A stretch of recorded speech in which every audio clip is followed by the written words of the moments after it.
In 5, 4, 3, 2, 1. He got broke off riding above his pay grade. His body paid for the choices made. Cracked his helmet, broke his pride. Flew through air like he could fly.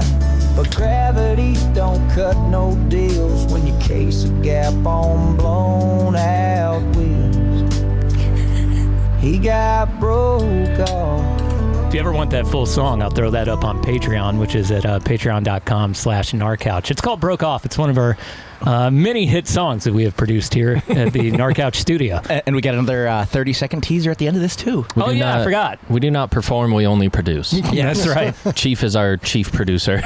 That one is actually inspired by two people you know and myself. Well, it's better country than most of the new country. Accurate. I heard a really funny country song today, and I think it's really accurate. I will share it with you later. Because if you decode any country song, this is what it actually is. Did I send that to you guys? I didn't say I don't think so. No. Oh, it's so good. So good. Hearing you guys say country's good is kind of weird. I don't trust you. Yeah, it's good because of the lyrical content. Yeah. There's good country. Yeah. But it's not the mainstream stuff. Well, that was great country that we just that's what played. I'm saying. It's not mainstream yet. Yeah. You did good, dude. I like that one. I like that one a lot. With the slide guitar. I'm going to listen to it on my way home and cry a little bit. Who here actually likes some form of country music? Raise your hand. Not at all. Like none, zero. Maybe some old stuff. Like, would you like Johnny Cash? I like Johnny Cash. Okay, well then you gotta raise your hand. He's not really country. Johnny Cash is more like. He's as close as I get. Yeah, he's more like he's kind of like the original pop-ish, you know, kind of like he's like. I don't know. I feel like he's old school outlaw though. Really? Yeah. I mean, yeah, he's got kind of those vibes. I mean, he lived with Waylon Jennings, so he might as well be fucking. Yeah, see, Waylon's old school outlaw. Yeah. And you listen to Waylon and Johnny Cash next to each other, they don't fucking. Why does Willie always get called outlaw? Willie's pretty outlaw. He's That was like the first. He's the first emo singer. That's the first. That's the first concert I ever went to was Willie Nelson. Really? It was good. Oh yeah. And he I've just seen Willie smoked 3 so times. much fucking weed. Get closer, Chris. It's so good. It's good. I love his He show. kills it. He's still touring, isn't he? Probably. He's like 106 or something. He's dead. He's a hologram touring. They're just gonna. You remember in Tombstone when they propped the guy up? Yeah, that's gonna be Willie on tour, like 10 years. 100%. Either that, or he'll just still be alive somehow. Yeah. My favorite Willie Nelson anything is his scene in the movie Half Baked when they're selling him weed, and he goes, "Fucking $10 for a dime bag." I didn't pay this much for condoms or something like that. He goes, "Condoms? What are those?" I totally fucked that up, but that is my favorite fucking. Yeah, we know what you're talking about. Yeah, That's what matters. Yeah, because I remembered the name of the movie, but then I completely forgot the movie once you started talking about it. Well, that's what people that watch Half Baked do. Yeah, that's true. I got so fucking stoned when I went to go see that movie, and it was Titanic was playing with it, and me and my buddy walked up super stoned, and the first thing the guy asked us, he goes, you guys here to see Half Baked? So he goes, "Nah, we here for Titanic." And the guy just looked at us like, "What the fuck?" I'm like, "No, we have to Half Baked and we're stoned. Can we go in now?" I mean, I held hands. We did. I'd watch Titanic stoned. That's the only way to watch Titanic. I might jerk off to the drawing scene, though. You have to be stoned to do it? It's usually better when you are, yeah. That just got two of our guests here that are here via Zoom pretty good. We got a good laugh out of that one. Before we introduce them, just say real quick, who do we got in there? We got Adam Miller and Mike Giese, or Giese? I actually never know how to pronounce his name. I just call him Steezy Giese. And call him Goose. On camera over here in studio with us, we have Mr. Chris Canfield. Yeah, so we have so many people here tonight. So I think that's the most guests other than like a TDS special that we've ever had. So we'll talk about Revel Bikes. Yep. And we will talk about bike industry stuff, I believe. Because I have a question I really want to ask. I think people have already asked it, but I have a lot of questions. Well, here's a funny thing. We have a lot of inside knowledge, believe it or not. We do. Because of the people that we talk to. Right. And then we don't ever say what they say, but then it happens. And that's the weird part. We watch it happen after they said it was going to happen. Well, we have broken a few things. That's like usually how those things work. We broke the Vitus nuke proof thing at one point, like before Pink Bike did, and we also broke some of the Women in Rampage story stuff before Pink Bike did it. There's a few things we've scooped some people. When you said we broke stuff, I thought you meant literally. We're like, burn, burn, burn, burn. It's just one of those days. The guy who's so happy tonight. The guy who's so happy tonight with his golden EIB headphones is back. Boston Rob. He's back, and you were disappointed last week. Feeling much better now. I do because these actually seal around my ears, and the entire show last week I was so annoyed because I could hear all the background noise, in here, but like through the thing. Oh, it was killing me. We should probably give him old headphones again. He quiets down a little bit because then he can hear things around him. He didn't talk much last week. I didn't talk much last week because Cheef was doing such a good job with the Malin twins, and I didn't really have much to say last week. Well, Cheef always does a good job. You know, he's been in radio, right? Yeah, I mean, that's what I did. Yeah. Over there is Jimmy Sniper, and what's your angrometer at today? I'm not muttering, so it's good. Yeah, I think the roads were good today. It was. Seemed. I was here 20 minutes earlier. Oh, wow. That's pretty good. So nobody died. Yeah, and you got your Earthy Pride shirt on, so Earthy Pride Month. Mm-hmm. That's good. Over here is JP, also known as James Perry. Hey. Just wiping the slobber from our trailer vibrator back here. Every time the dog scratches himself, the whole trailer shakes. If you see the microphones moving, that's why. And my name is Cheef. We have a phone number, 385. Do I need to slow down? Okay. 385-626-6231. Yes. Wow. Is our phone number. You can call anytime you want and leave us any message you want. And this is probably the part of the show I fear the most. This is our oral connections line. You know, you learn something every day. And something I learned today was that if you're in an HR training and you are asked to use the word harassment in a sentence, apparently the sentence, harassment a lot to me, is not a good answer. And I just thought I should share it with the general group. Take it easy. Why is he dad joking every week now? I don't know. It's good, though. I like He's it. so good. That's a good one. Harassment. Interesting development over the weekend. I was driving home from Sundance from the DH race through beautiful Heber. And as I was driving on Main Street, I noticed that there's a business called Dairy King. I thought to myself, this can't be right. And so after I went home and did some Googling, there is in fact Dairy King in Heber, Utah. And on Google, they say they're home of the train. Now, without going into this business, I'm skeptical, but if ice cream's involved, I think I'm all in. So we'll have to do some further research and some R&D later. Have you been to Dairy King? You live over there. I have. Yeah, I'm very keen on Dairy King. And It's good. you have to be interested in something called Dairy King. Yeah, it's they make really good burgers and their shakes are real good. I think their shakes are, but I don't like soft serve. Yeah. What? Well, that's why it's got to be. That's what But she soft said. serve. Soft serve with peanut butter cup though.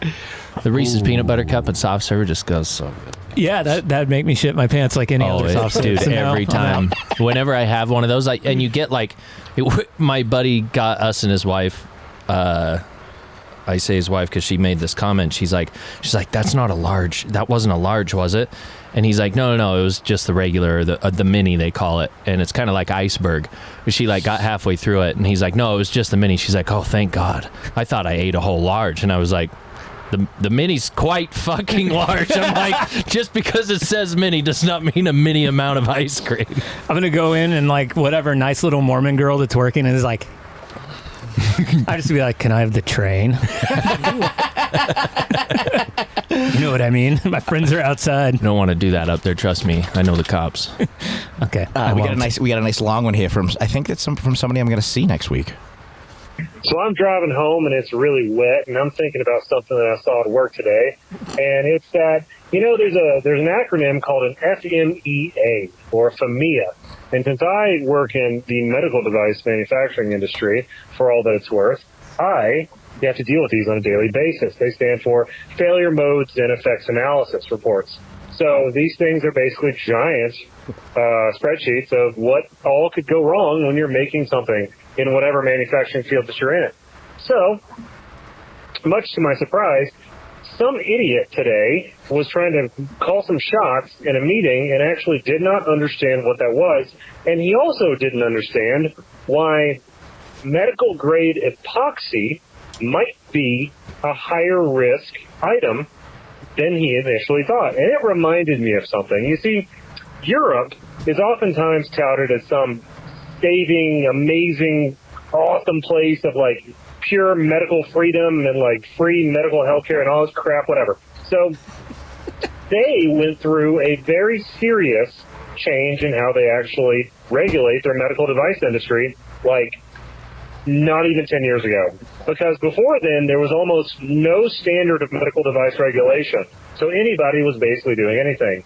And to prove this point, the needle or haystack or whatever you want to call it that broke the camel's back was in France for decades. They were apparently using non-medical grade silicone for breast implants. So your French lady would want some bigger tits, and she would go to her French doctor, who would be smoking, and say, "Oui, oui, here's your tits." And they would hand her non-medical grade silicone breast implants, which, if you don't know, the reason that there's such thing as medical grade silicone is that you want to get stuff that doesn't actually leak into your body. So for decades, these women were walking around with tits that were slowly poisoning them. And because women were the most affected by this, and it was a very sad tale, real change occurred in Europe, right? And so after that, Europe was like, hey guys, we got to figure out how to regulate our med device industry. And so they literally just copy-pasted the American FDA system, which they were very proud of. And when I took training on it, they would say things like, look at this. We're actually making sure that the materials that you actually purchase to put in people's bodies come from like decent and qualified vendors. And I'm over here being an American thinking, wait, you idiots weren't doing that already? So anyway, next time somebody tries to talk about how amazing European healthcare is, tell them they're a fucking moron. We shouldn't let the smart people talk that long. Oh my god, Deano is so good. We got one more here, and it's from the dad joke man himself. Oh, again. I was thinking about it today, and Chris might say that his CBS system can't be fucked. But I started thinking about that. Technically, if you were to strap one of those like little mobile pocket pussies onto a CBS bike somewhere, it would indeed be a can-be-fucked bike then. Something to mull over. Something he should consider in his next design. I think we'd see a lot of use, you know what I mean? Well, I want to go to Chris Canfield right now and find out what you think about that idea. Chainstay protector, pocket pussy on the side. You get your touch-up paint, Yeah, the your extra trailer hanger. The non-drive side has plenty of room. I You might can really put it suggest a over there. larger main pivot. Or anti-squat. Not for the people who listen to this show. Is it an adjustable size? No, you just need to add a fourth hole. 'Cause you have Adjustable diameter pivot. Oh my gosh. There you go. That's what you get for showing up. Welcome to the Gnar Couch, everybody. Oh, Rob has his glasses on. I can see That so means much better now. intros being sponsored by the next sponsor with Rob happening right now. Okay, so with us tonight are two icons, actually three icons of MTB. The original owner of Revel Bikes, and after stepping back from the company in 2024, he recently bought back the company to save it from shutdown. We're super stoked to have him on tonight to hear his story. Welcome to Adam Miller. Also with us tonight, a man that barely needs introduction. Some of the Nards call him their Lord and Savior. My wife once asked who he was and called him the Hut Guy at our 15th anniversary party. Well, we just call him Chris. Chris Canfield, welcome. And because I have to ad-lib this, we also have the steeziest designer in mountain biking. Not only is he a killer bike designer, but he's also a fucking really, really cool guy and an amazing mountain biker. He's also the guy behind that was behind some of the Trust Fork stuff. He worked for GT, done a lot of stuff in the industry. Really good dude, and he is now their director of product. Mike Giese is with us as well. All right, yay, good intros. The part I liked the most this time was, it reminded me of when, I can't remember the movie, but Chris Farley's like, they're really cool. Yeah, he always has that vibe with his intros. Well, I mean, I'm a super positive guy, and Chris is a friend, and I've met Giese a couple of times. He probably doesn't remember me. I've never met Adam, but all really good people, and I'm fucking super pumped to have this crew on tonight to talk about one of the coolest bike brands, with what I think is probably the best suspension design ever, and fucking just a cool story about a company that a lot of people loved, and the original owner came in and rescued them, and I think it's fucking awesome. Intro V2. Yep, so let's talk about that part and how you came back into Revel's life. Yeah, no, it's freaking awesome to be here for the last few minutes as we've been going through these intros. Mike and I are sitting here, and I'm thinking, for a few years, I had sold my business to a private equity firm back in 2021. And the last few years working with private equity, I don't think I would have been on this podcast. I don't think that quite would have flown. No.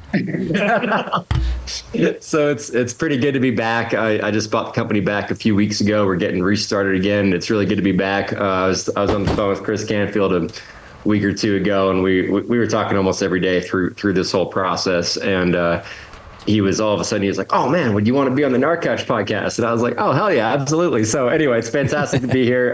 Everything's happening real quick. We're glad to be back, but good to be here talking about it.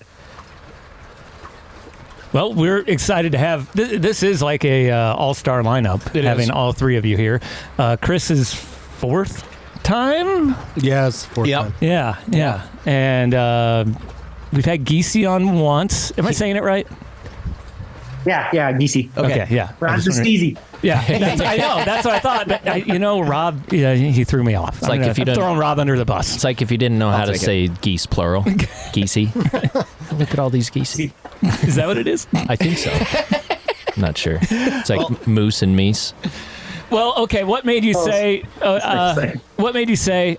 Well, this is available again. I'm gonna pull the trigger on it. Oh man. As far as my bike company being available again. Yeah. Oh yeah. Well, so I started the company really back in 2015, 2016. I started thinking about making a bike brand.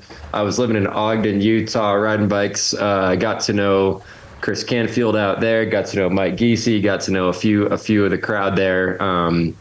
Great place. And I had a bike company before. I grew up in Alaska and rode bikes on snow a lot. So we made fat bikes. I had a fat bike brand. I'd sold that company. It was super fun, but I wanted to do something more than just fat bikes. I wanted to make kind of full suspension bikes, and the bikes I really wanted.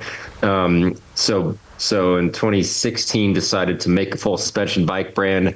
I had ridden one of Chris's bikes and thought, this thing is the absolute shit. It's absolutely amazing. I want to use, see if we can work together, use the CBF system and make carbon bikes. Thanks, Ben Craner. So, he introduced, he's like, you just talk to Chris. I was like, fuck yeah, thanks, dude. Ben Craner's a badass. He's a really cool guy. Yeah. Go ahead, Adam. He's the man. So yeah, we launched the company, built a few bikes. Mike Giese and I worked together. He did all the industrial design, a ton of the design work, created all sorts of stuff. Super fun back in the day. We were like, I remember, we'd like go to a bar and have a drink and sit there and we met up and he would like sketched out a bunch of the bike designs, like, drawing on an iPad. We were sitting at, I forget what. Yeah, dude, we were at Fisher Brewery. I brought an iPad. We were looking at concepts for the first Revel. At the brewery, like a busy brewery, just kind of combing through, what if we do this? What if we do that? Like it was a pretty cool time. It was super organic, just super kind of passion driven, no real other motive than just passion and just stoke for what we were doing. So it was a pretty special time. It was pretty fun. Yeah, it was just like, we want to make, with these two bikes to start, a 27.5 165 bike and then a 29 130 140 bike. And it was new for kind of all of us. It was super rad. Anyway, we can get more into that if we want with the history, but like we launched in 2019. The brand took off. COVID hit. It sucked for a month. Then it was really awesome. Business kept on getting bigger. And then I decided to sell the business in 2021. I was we were doing really, really well financially, but also we were always like looking for money to buy the next production run and build the next bike. And so it's the right thing to do, and sold it. Then I worked for this private equity company that I sold it to for a few years. That was a whole big learning experience. I eventually had to make the tough decision to leave. It was kind of not what I wanted to do anymore. And left in early 2024 after stepping down. And then I found out the day before, it was about a month ago now, I found out the day before the company was closing, I found out they were closing. And I was like, I decided I didn't want to see the company I cared about a lot close, and decided to try to buy it back. And talk to Chris Canfield every day. I was talking with Mike a bunch. I was talking with a few of the original crew and kind of seeing what we could do, and dealing with a bunch of crazy other business stuff, and made it happen. So couldn't be happier to be back. So I'm super curious, like from the business standpoint of it, how did that negotiation go? How did you reach out? What were the talks like? And kind of work us through that a little bit. That's the business nerd in me kind of curious about that. Yeah. And feel free to cut me off if I get kind of too in the weeds with the business stuff. Like it was weird. I've started and been involved with several businesses now, kind of mostly in the bike world, few other things, but kind of always come back to bikes. But I'd never been involved with like a bankruptcy and a company closing, and that's not like fun stuff necessarily. So when I heard the news that Revel was closing, one, I was super shocked. I knew the industry was tough and all that, but I was just like, it was a weird roller coaster of emotions for kind of right away in those first really a few days, weeks, whatever. But then I called a friend of mine who's a lawyer that had helped me a lot. He owns a few Revels, so he was always up to help a whole lot. Called him. He was able to pull together a bunch of kind of people in the legal field that did this sort of like company bankruptcy stuff, which is like not a fun part of the business world. Like it's not what anyone describes as like a good time when a company is closing. And I learned a whole lot through that process. So all of it was brand new to me, but basically JP Morgan, the bank, was like had a loan to Revel Bikes. Revel, the old company under the private equity firm that I sold to, they weren't able to pay back that loan. The bank foreclosed on that loan, which is kind of something that's happened a lot in the bike world or other outdoor industry the last little bit. And then the bank basically took the assets of the company. So then when I found out about it, I called the bank directly, since they were really like the owner of Revel at that time, and negotiated with them to buy the business back. And it was funny because they the bank didn't really care that I was the one that started the business. They didn't care about bikes, which is totally fine. They're a bank, like they're there for dollars and whatever. So it's kind of an interesting conversation. Not necessarily a lot of people I want to really talk to a whole lot again, but was able to work through it with them. That's awesome. That's cool. I'm just curious kind of how that process worked. I know Cheef, speaking of the bike industry, I know Cheef had an industry question. I wonder if you wanted to throw that out. Yeah, this is a weird thing, and not everyone did this, but so you had this COVID thing, and bikes start flying off the shelf. Everything's going crazy, and it seems like everyone either thought, excuse me, or just pretended that was going to last forever. But I think anyone with like any business acumen whatsoever would know that that's not reality. So I'm so confused by how so many brands bought into that. And you're looking like legacy brands that are like, yep, well, we need to order 25,000 bikes. And now they're all like sitting in a storage container somewhere. Why were they what was the idea there? Did they just have to keep up with demand? Like they had to, or else people are going to go to other places? Like what was the thought process there? And then for the companies who didn't do it, they're doing great right now, it seems. It was like the Wild West out there for those few years. I mean, every year in history, business is crazy and there's ups and downs and external factors and whatever. But like those, 2020, 2021 were absolutely insane years in the bike industry and the outdoor industry. And we launched a year before. So we got super lucky. We were able to get those first two bikes out the year before COVID. And like what we thought we could sell in the whole summer season, we sold in the first 3 days after launch. Like we spent to launch Revel Bikes, we spent $96 in Facebook advertising, and we showed up at Sedona Bike Fest with 8 demo bikes, and that's how we launched the company. And like, wow. It freaking took off. So 2019 was already like growing and going nuts, and then 2020 happened, and that first month of COVID was like awful, terrible. Everybody, it was bad for every single person ever. And then the bike industry got super, super lucky. Things picked up. Sales took off. People were spending money on bikes and not spending money on travel. And, we all kind of know that story there. But then, like you said, a lot of companies thought that those like multi-100%, 200% growth rates were going to continue. And, we were a smaller company, so we didn't have all this historical data. We couldn't say, oh, yeah, for 10 years, this was our sales numbers. And we just had 1 or 2, a few 6 good months or a good year. So we were kind of along for the ride too. And looking back on it, probably would have changed a lot of stuff. But so would a lot of companies. And then, the bigger brands, like some of the really big companies, they just, for some reason, forecasted this 200, 300, 400% growth and bought all these bikes and had all these bikes made. And, we've all heard different numbers, but like not just like a little bit higher numbers of bikes, but like 2, 3, 4, 5 times more bikes than they should have made. And that like hangover is still happening. Like those bikes that were made are still out there. And that's why it's a great freaking time for anybody to buy a bike, because like there's a lot of them there still. And I think everyone seems to think this year it's going to kind of wrap up and things will get back to normal. But wild times. I don't know. Chris, Mike, what do you like? Have you guys see that? Have you seen anything different? Yeah, I would jump in and kind of back that. It's like almost boiling it down to its simplest form. It's almost like a form of FOMO, right? It's like you have this crazy wave of high demand for your product. No one knows how long it's going to last. Obviously, no one knew it was going to last forever, right? But no one knew what that time limit was. So I think it was maybe, I don't want to go as far as saying educated gamble, but maybe a kind of fear in the wind of like, hey, like we're going to keep ordering bikes at this rate, hoping that this wave keeps carrying.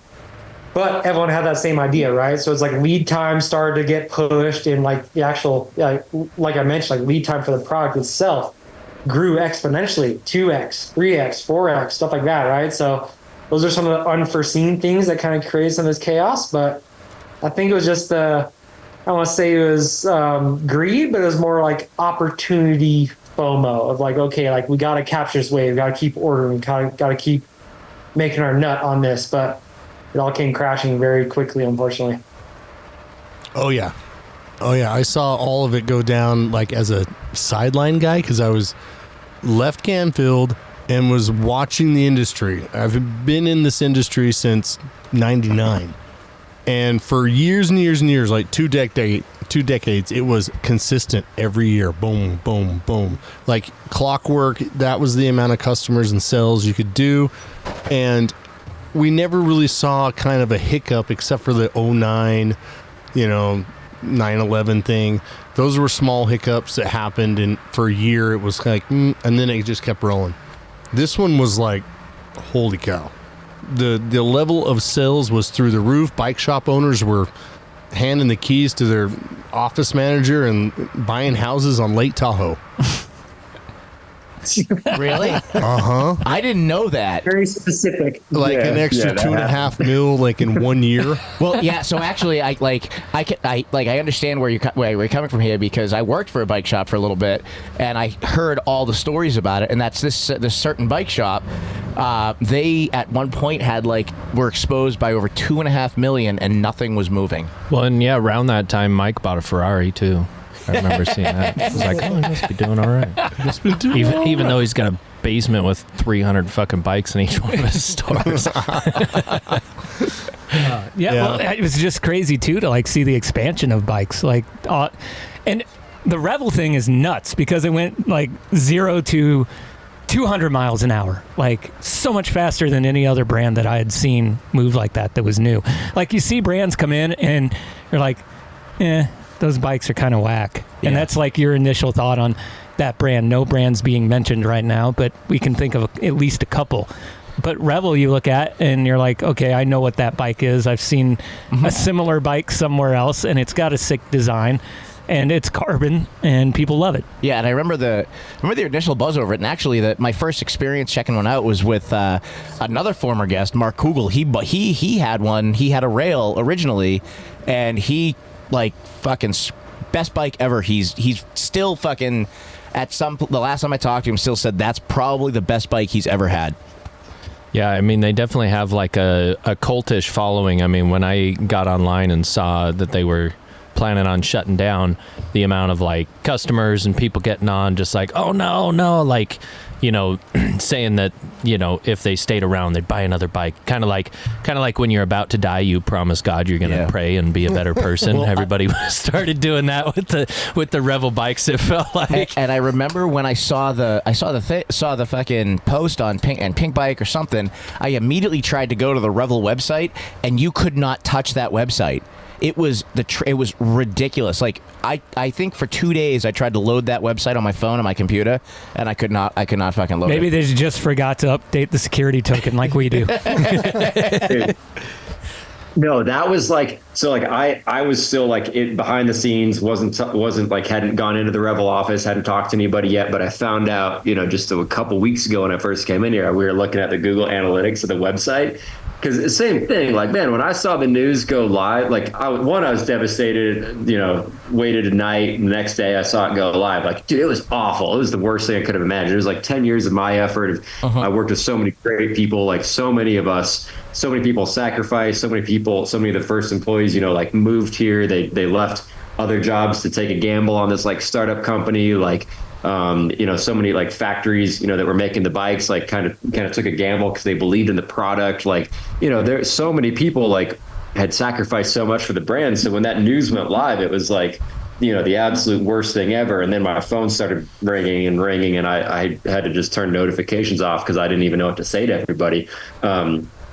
But we were looking at Google Analytics of like the website traffic, and that when that announcement went out, the company was closing. It was the biggest spike in the company's history by like, I don't know if it was like 10 times or 20 times, like not even close. Like the graph's tiny. And then like, you know, even major product launches, you know, company closing was the highest website traffic. So the website crashed like 10 different times. Apparently they had to upgrade the hosting and upgrade the server like a bunch of times just to deal with all the traffic. And I'm not which sure. I guess is cool. I don't know.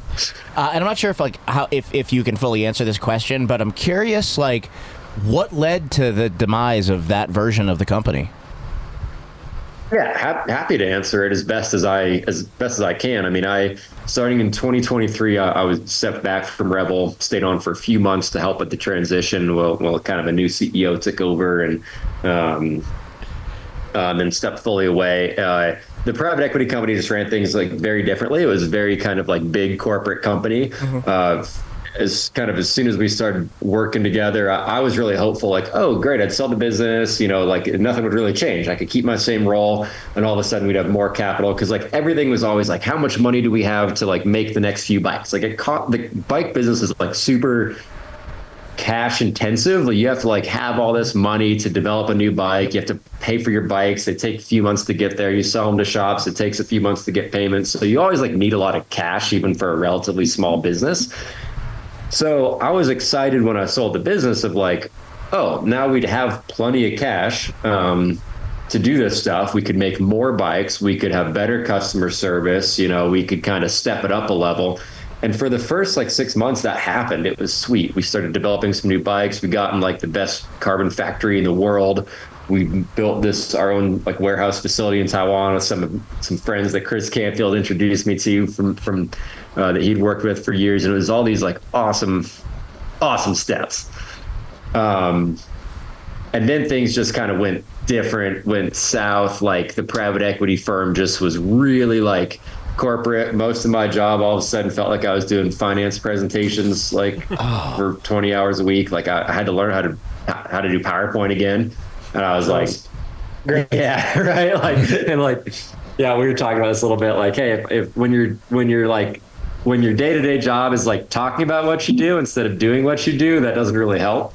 So things just changed. Things got kind of inefficient, big company, corporate, and it wasn't for me, but I wanted to leave on like really good terms. So it took a while to kind of work my way out of it. And they just kind of spent a lot of money.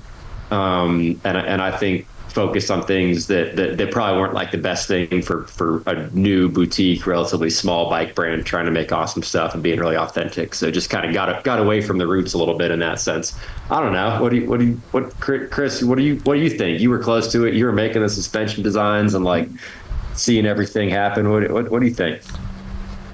I saw that they were doing the corporate thing with a total disregard for what was going on in the over inventory of the industry.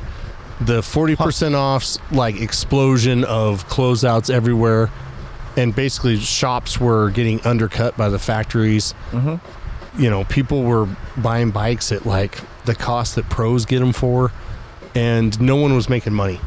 And they were still thinking like, this is normal. Let's just like invest so we can blow this company up. And they should have been, in my opinion, going skeleton crew. Do you think that's just like their inexperience probably in that industry?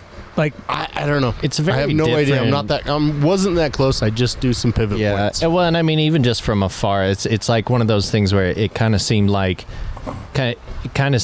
you had these. They had these ideals of like how specialized does it. It's like, hey, you're not specialized. You can't just, you're not at that point, like he was saying, like more of a boutique style brand and new enough where it's like you can't just throw money at a problem or this or that and take care of it. You have to like kind of more on the personal level and kind of push it in that way. I feel like, I mean, definitely is. I feel like oh, sorry, go ahead, Adam.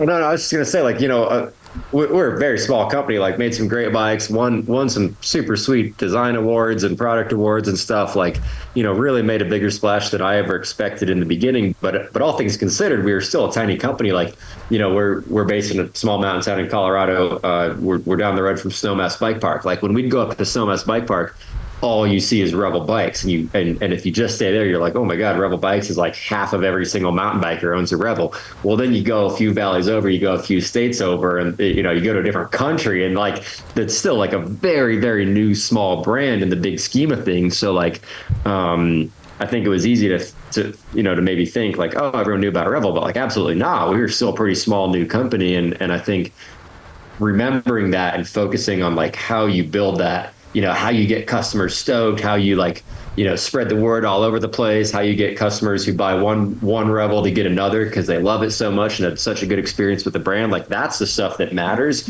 way more than like financial planning and like corporate, priorities and all this stuff. Like how do you keep getting people stoked and keep making bikes that get people stoked? And I think the business, they did really well with the keep making bikes. Like, it was pretty cool for the first few months. They kind of said, hey, what's your ideal setup for, the next line of bikes and how do we get there? And I told them and they were like, great, we'll pay for it. And so Revel was able to like make these bikes we started working on in 2021 and 2022 that a bunch of them actually just came out about a month ago.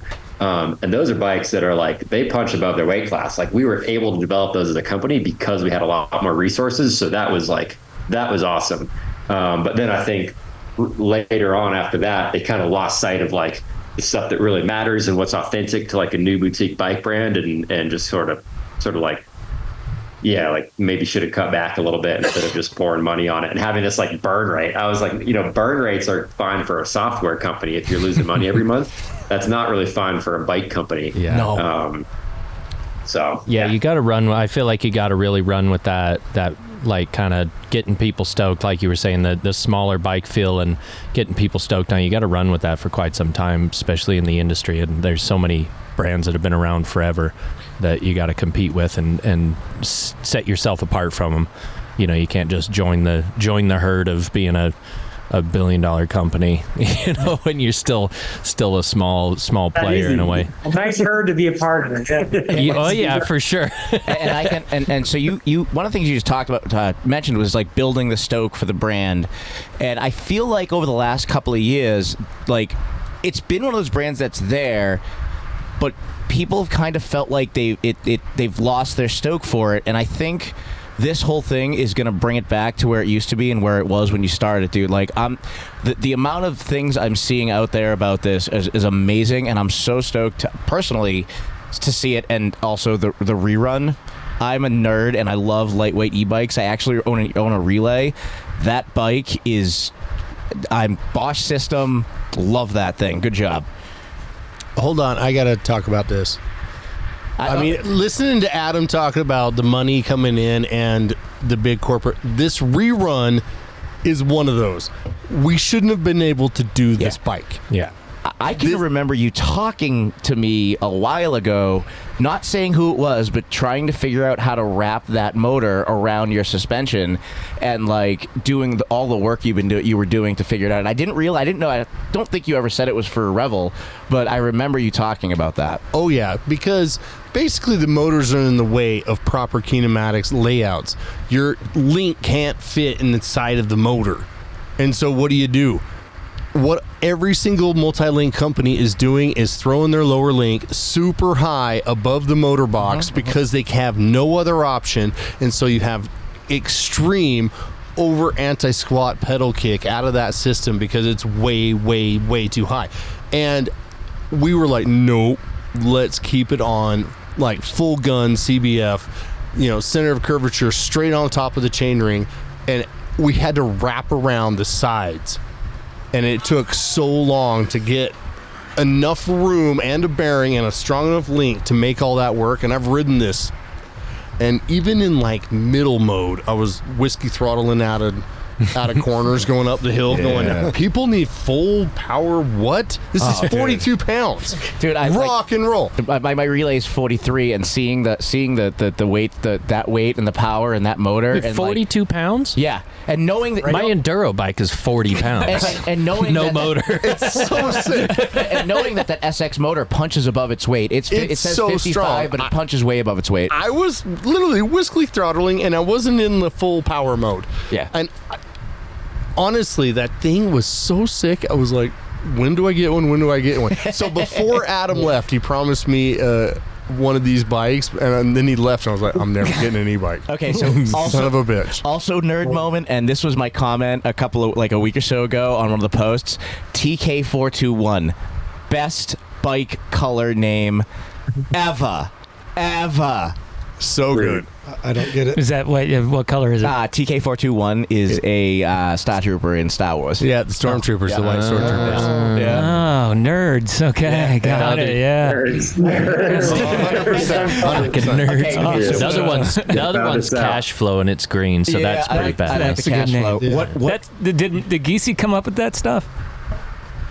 I did not know. I just joined the team. This is my third day on the job. Third day. I wish I could take credit for that good work. But Those are cool names. Yeah. Third day on the job here. Third day after a few years designing the first one. So third day back at it. How about that? Yeah. The thing that drives me most insane about my e-bike is that it doesn't weigh what my other bikes weigh. I hate riding it in the bike park. And it's like 50, 60. 60. It's like 60 pounds. What are you riding? Yeah. Like Tomax 450? It's so hard. It's so hard to get up on my tailgate. It's the new 2026 Huffy. He got it from Walmart. God, Hell of a deal, dude. Sell out. dude, I went to pull somebody's e-bike out of the back of the truck the other day and just about pulled my shoulder out of the socket. I was like, holy shit. It's not an old man's game. We need the Malin twins to go everywhere with us. Old dog unloads his by just opening the tailgate and lowering it and then rolling it off of the tailgate. Zach does too. Yeah. But if you get two or more on there that are 60 pounds. That's why I like my 44 pound Relay. Well, everyone makes fun of you for the half power e-bike. I want a half power e-bike, really bad. I never need a full power e-bike ever. We rode up to Terror Ridge, all around fucking the Bonneville Shoreline Trail and bobsled.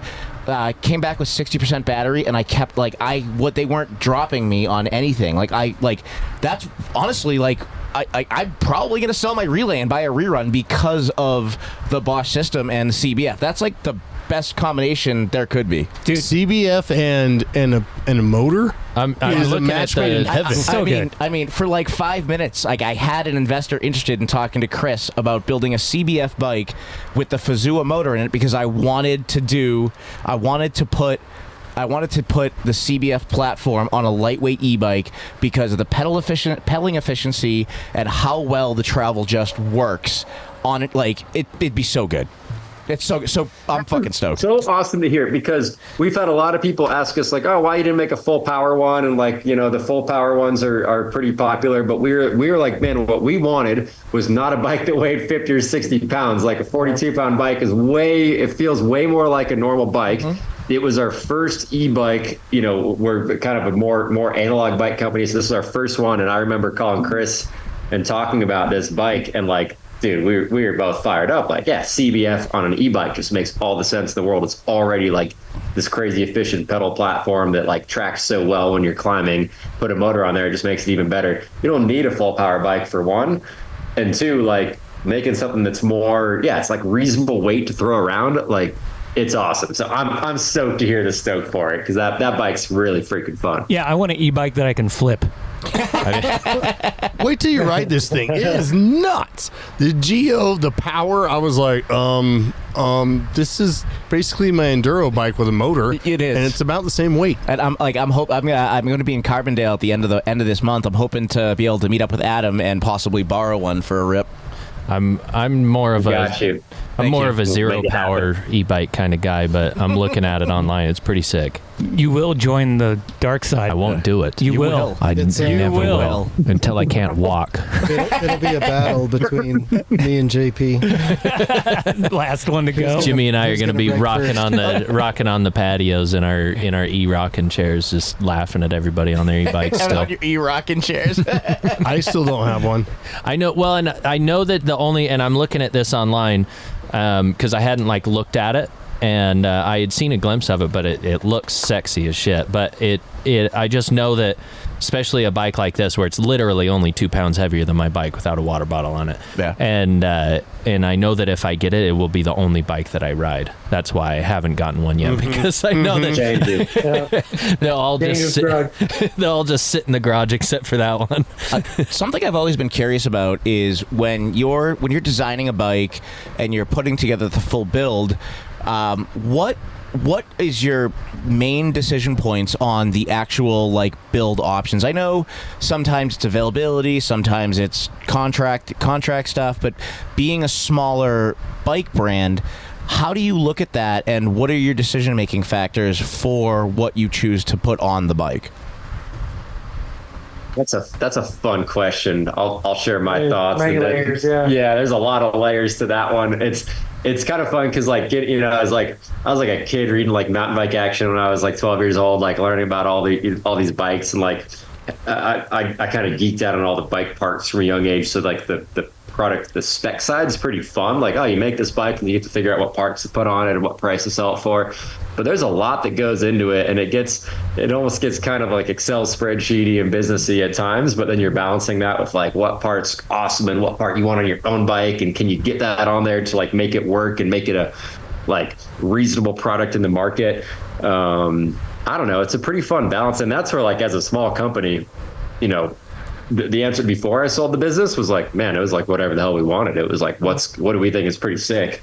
And like, oh, do we think we can kind of get by and make that happen? Like, hell yeah. And then it became like, oh, we need an X% margin in this exact thing, and like price targets, and sort of started changing it. But I mean, I don't know. What do you like? Yeah. It's like, that's actually a tricky conversation, or I guess a tricky part of each project, right? It's like specking said bike. It's okay, like your selfish nature comes like, oh, like I want the XO transmission, I want the ultimate suspension, I want this, I want that. All of a sudden you have a $14,000 bike. Like, whoa, okay, this isn't gonna fly, right? So they have to start going back, looking at, you know, like what customers actually want and what they actually value versus like what you feel like is a good product for the customer without charging an arm or leg, right? So it's like, it's this weird middle ground. We have to really put yourself out of the question and put your headspace in the headspace of a customer, where it's like, okay, what's the best value for that customer? What's going to cause the least issues for the customer? What's going to cause the least warranty questions for the company that you're working for? Like, and beyond that, it's looking at like, okay, what's your cost of goods? What's it going to cost at the end of the road at the customer level? It's like there's so many different layers. You know, if Adam built a bike like he wanted to build a bike, or I built a bike like I want to build a bike, I want to be the best bike for the customer, right? So it's like it's this interesting kind of dynamic where you have to really step out of your own body and kind of build a bike for what would be best for the, massive majority of the customer. So it's probably honestly the hardest part of the whole process. Yeah. Have you guys ever thought about, like, as a boutique brand, being able to do like the Trek? I think it's like it's Project One or what are they? Like custom paint jobs. Have you ever guys thought about doing something like maybe instead of like doing like the custom paint, but doing like, okay, this is like the staff pick build, and these are our regular builds? Have you ever thought of doing something like that? Yeah, and honestly, we should just do that. I think that would be like a great call going forward. We're now really officially like 3 days into the new Revel company, so we're kind of like exploring every possible option, and that's exactly the kind of like really fun, cool shit to do. So, absolutely, we've looked at doing like yeah, Chris Canfield's build would be like a bike with a dual crown fork and like some crazy shit though. We're dirt bike pegs. We're gonna touch on a dual crown fork here tonight. I guarantee you that. Let's just do it. Let's start there. Didn't you guys used to, correct me if I'm wrong, didn't you used to do like, frame and pick your parts type of stuff when you first started building bikes? Yeah, dude, these are good questions. This is awesome. This is exactly what we've been talking about the last couple weeks as a company, and getting back to a lot of that. So we have changed to like a very more direct-to-consumer pricing model. So prices have come down a lot, which has helped. And then we have a frame-only program for dealers. So the idea is we'll still work with any bike shop. If you want to buy a frame, there's no minimums. You can buy one frame from us, work with your customer to build it up to kind of like take care of that. Like, I think custom builds are the coolest thing. So how can we kind of support that in this crazy bike economy? But then, when we launched, it was like, hey, we have these like 2 spec kits. You could buy a frame, you could buy a GX kit, or you could buy an XX kit, pretty much like that. And then within those, you could say, hey, you want a carbon wheel upgrade, you want a Fox fork upgrade, you want to change to different cranks, you want to change different tires, like trying to offer like the important things. Because the thing is, like, on a website, it's really easy, but then from an inventory and business standpoint, it's pretty complicated. Like, you have to take a guess of how many people are going to take that GX Rascal with a RockShox bike and say, I want to put a Fox 36 on there, and then guess how many of those you're going to sell. And that's the sort of like not fun business side that gets in the way of the bike side that every single bike company has to deal with. But there are ways, and we're working on getting back to being able to offer a lot of those custom options where we can make it like a reasonable price for a customer. Like, hey, maybe you want double down tires, maybe you want some lightweight tires, like depending on where you live. We don't want to sell you a bike that you have to like take certain parts off and just swap them out. So like, can we offer more of those custom options? That's where a company our size can be a lot more nimble, and kind of do some cool stuff there. But there's still some like business risk. So how can we keep, not like dump insane amounts of money into inventory? Like, if we had $1 billion, we'd have a warehouse full of every possible bike part. You could buy everything, but like, we don't. So, what's within reason to offer those custom options where we can be here, offer the good stuff, offer great customer service, and balance out like, hey, what do people want? What are people interested in to kind of build up the bike that works well for what they want to do? So something we're talking about every day and trying to figure out the right option for that. It takes a lot of skill and brainstorming and kind of previous experience to not end up with a storage unit full of 150 forks. Now you become a bike company trying to just sell your leftover parts, when you're done with them or the new run comes out. But I mean, that's huge. One of the shops that I work with the most, Salt Cycles here, I mean, they basically, even bikes that come built, they just strip them completely down, and the shop themselves, when you buy a bike there, you custom build a bike, and they don't really sell like full bikes. They've got some on the floor and everything, of course, but they generally build them from the frame up. I didn't realize that's kind of cool. Those guys build badass bikes. Yeah. I've been in there a few times on trips to visit with those guys. They built some like really badass Revels, some really cool high end builds. They're cool dudes. I like them. What you're talking about, literally tearing down. Like, whenever I buy a bike, it like within a fucking few weeks, it's completely different because different bars, different seat, different cranks, fucking different shock, different fucking fork. Always. Full custom Rob. That's right. Whatever.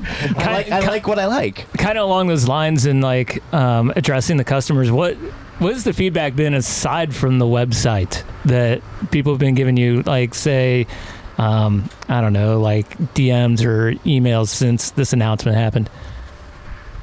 It's been like pretty stupidly awesome. Like I had a, I know everybody, when Revel closed, it's super stressful, terrible news all around. Like it was a tough bit of time. And then we announced we were coming back. And like, since then it's been full pinned, like the most awesome, positive news I ever could imagine, which like, I didn't expect. I thought there'd be some positivity or whatever, but it's been like absurd. Like, we're based in Carbondale, small town, great bike trails all around. We have a lot of customers like come here to pick up their bikes, even though we ship bikes all over. Like we ship bikes to different countries. We ship bikes to 3 different countries this week. Nice. So far. And like that's super cool. But a lot of people come here like to Carbondale. Like we have people drive up from Denver, from Salt Lake, to come here, pick up their bike and like take it out on like some trails because there's fun trails around.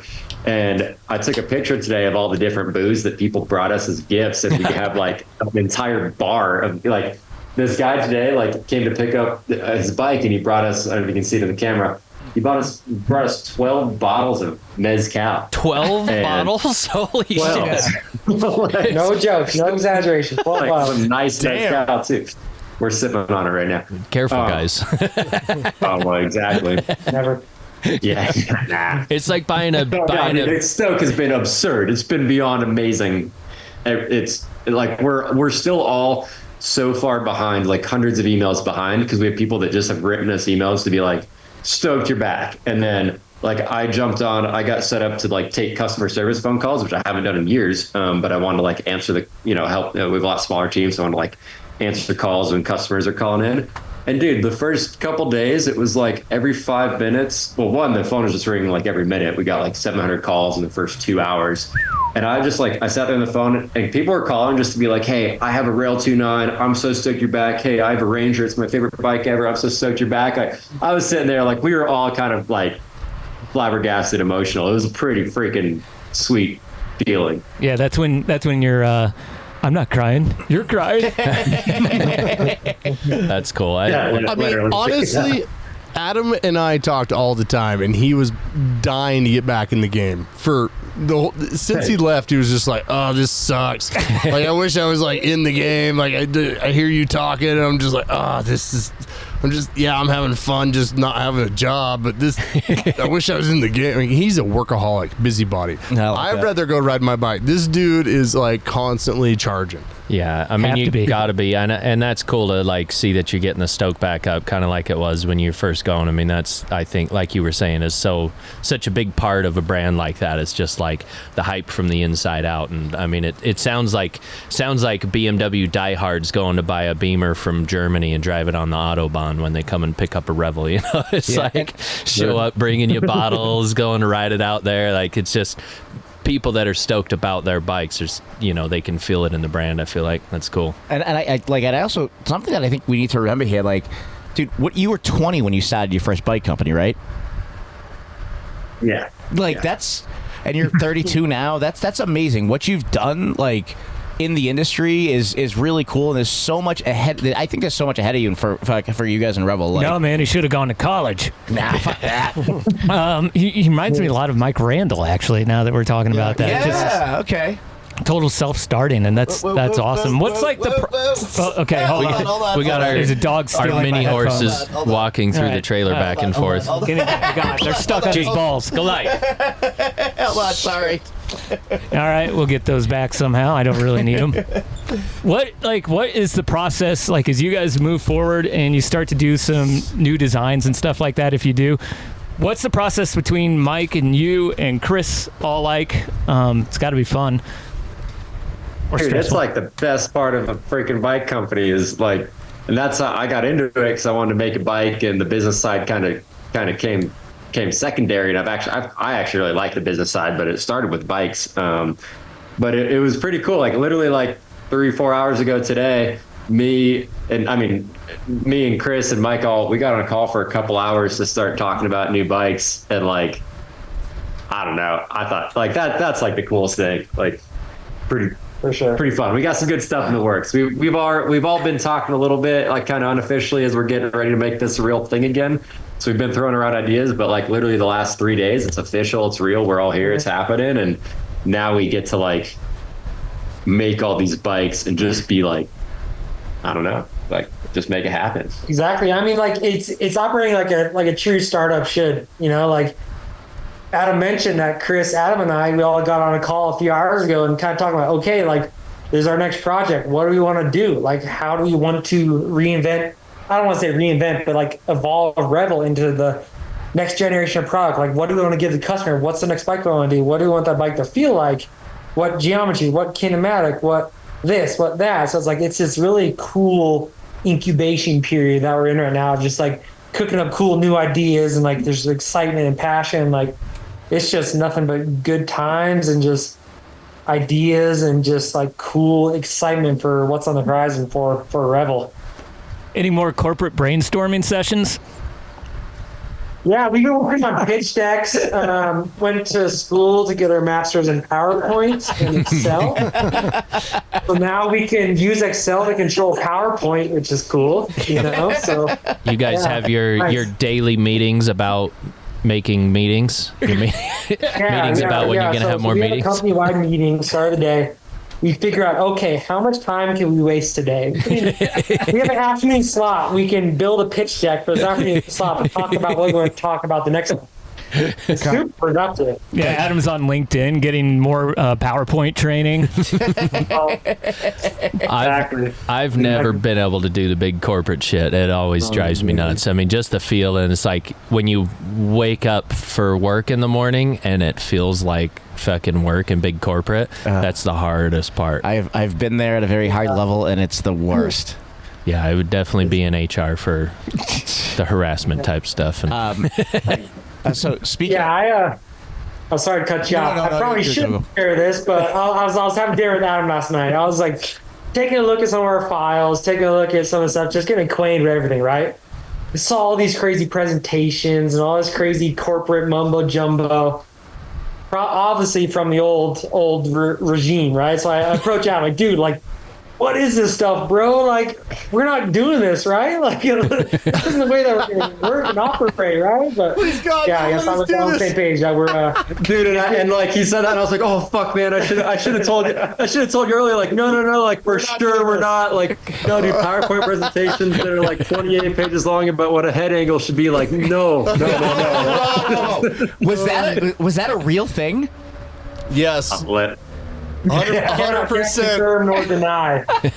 Really? I begged and pleaded for 1,000 years for head angles on the new Enduro. I'm like, come on, guys.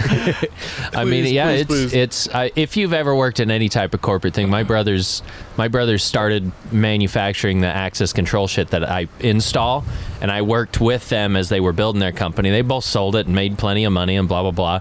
But ever since they left and it's been more corporate, it just fucking irks me every time I gotta call them, every time I was a rep for him for like a year and a half, and I was just like, there's literally 5 people that I've set up appointments for, they're not going to them, this and that, and it's like you said, just so much fucking wasted time. It's like, hey, can we talk about this? I'm sending you an email to maybe give you a call a little bit later. Like, just fucking call me. Like, what do you ask me the question? I'm gonna lose my shit and burn this building down. Like, welcome to my life. I have to that's what I mean. Send an email to set up a call. No. If that's the case, it sucks. I hate it. No.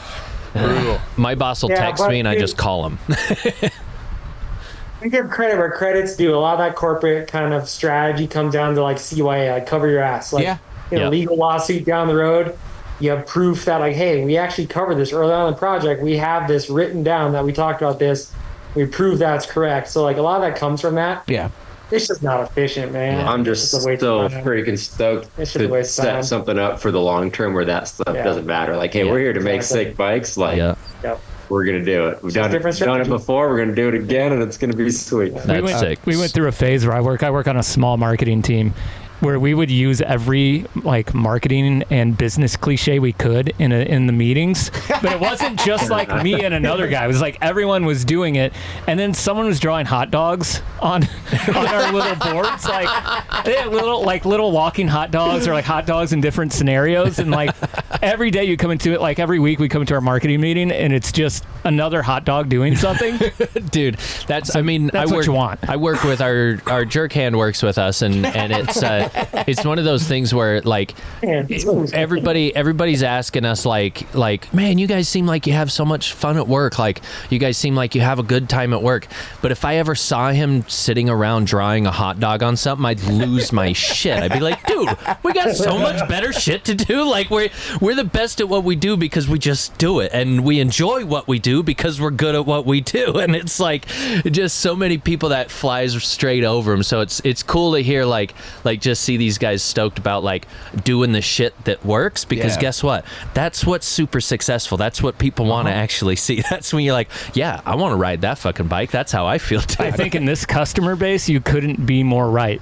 So you look at like a show like this and the people who are on it and the people who listen to it, like we know we have moved a lot of bikes for other brands. Like, and that was like when we first started this podcast, and it's a boutique brand, but it's just, I don't know, that's what certain people want, and they want performance, and sometimes, I mean, they'll go performance and just the look over price. So that's another thing to like take into consideration. Yeah, all of that, plus the people that work there, plus the people that design it, build it. I mean, it's just like the camaraderie of it. And all plus, that if your shit breaks, you get a new one. Yeah, like that's a big thing too. I was just talking to someone about that today. Actual customer service, which doesn't exist anymore. It's fucking insane. I got a customer service rant for later. We'll talk about that though. I do, and it's actually in the bike industry too. But what did the Indian do to make you mad? The who? The Indian. No Indian. He's the guy from India, right? No. This was somebody. This was somebody at a company in Reno, but we won't go there right now. Hello, my name is William. How can I help you? William.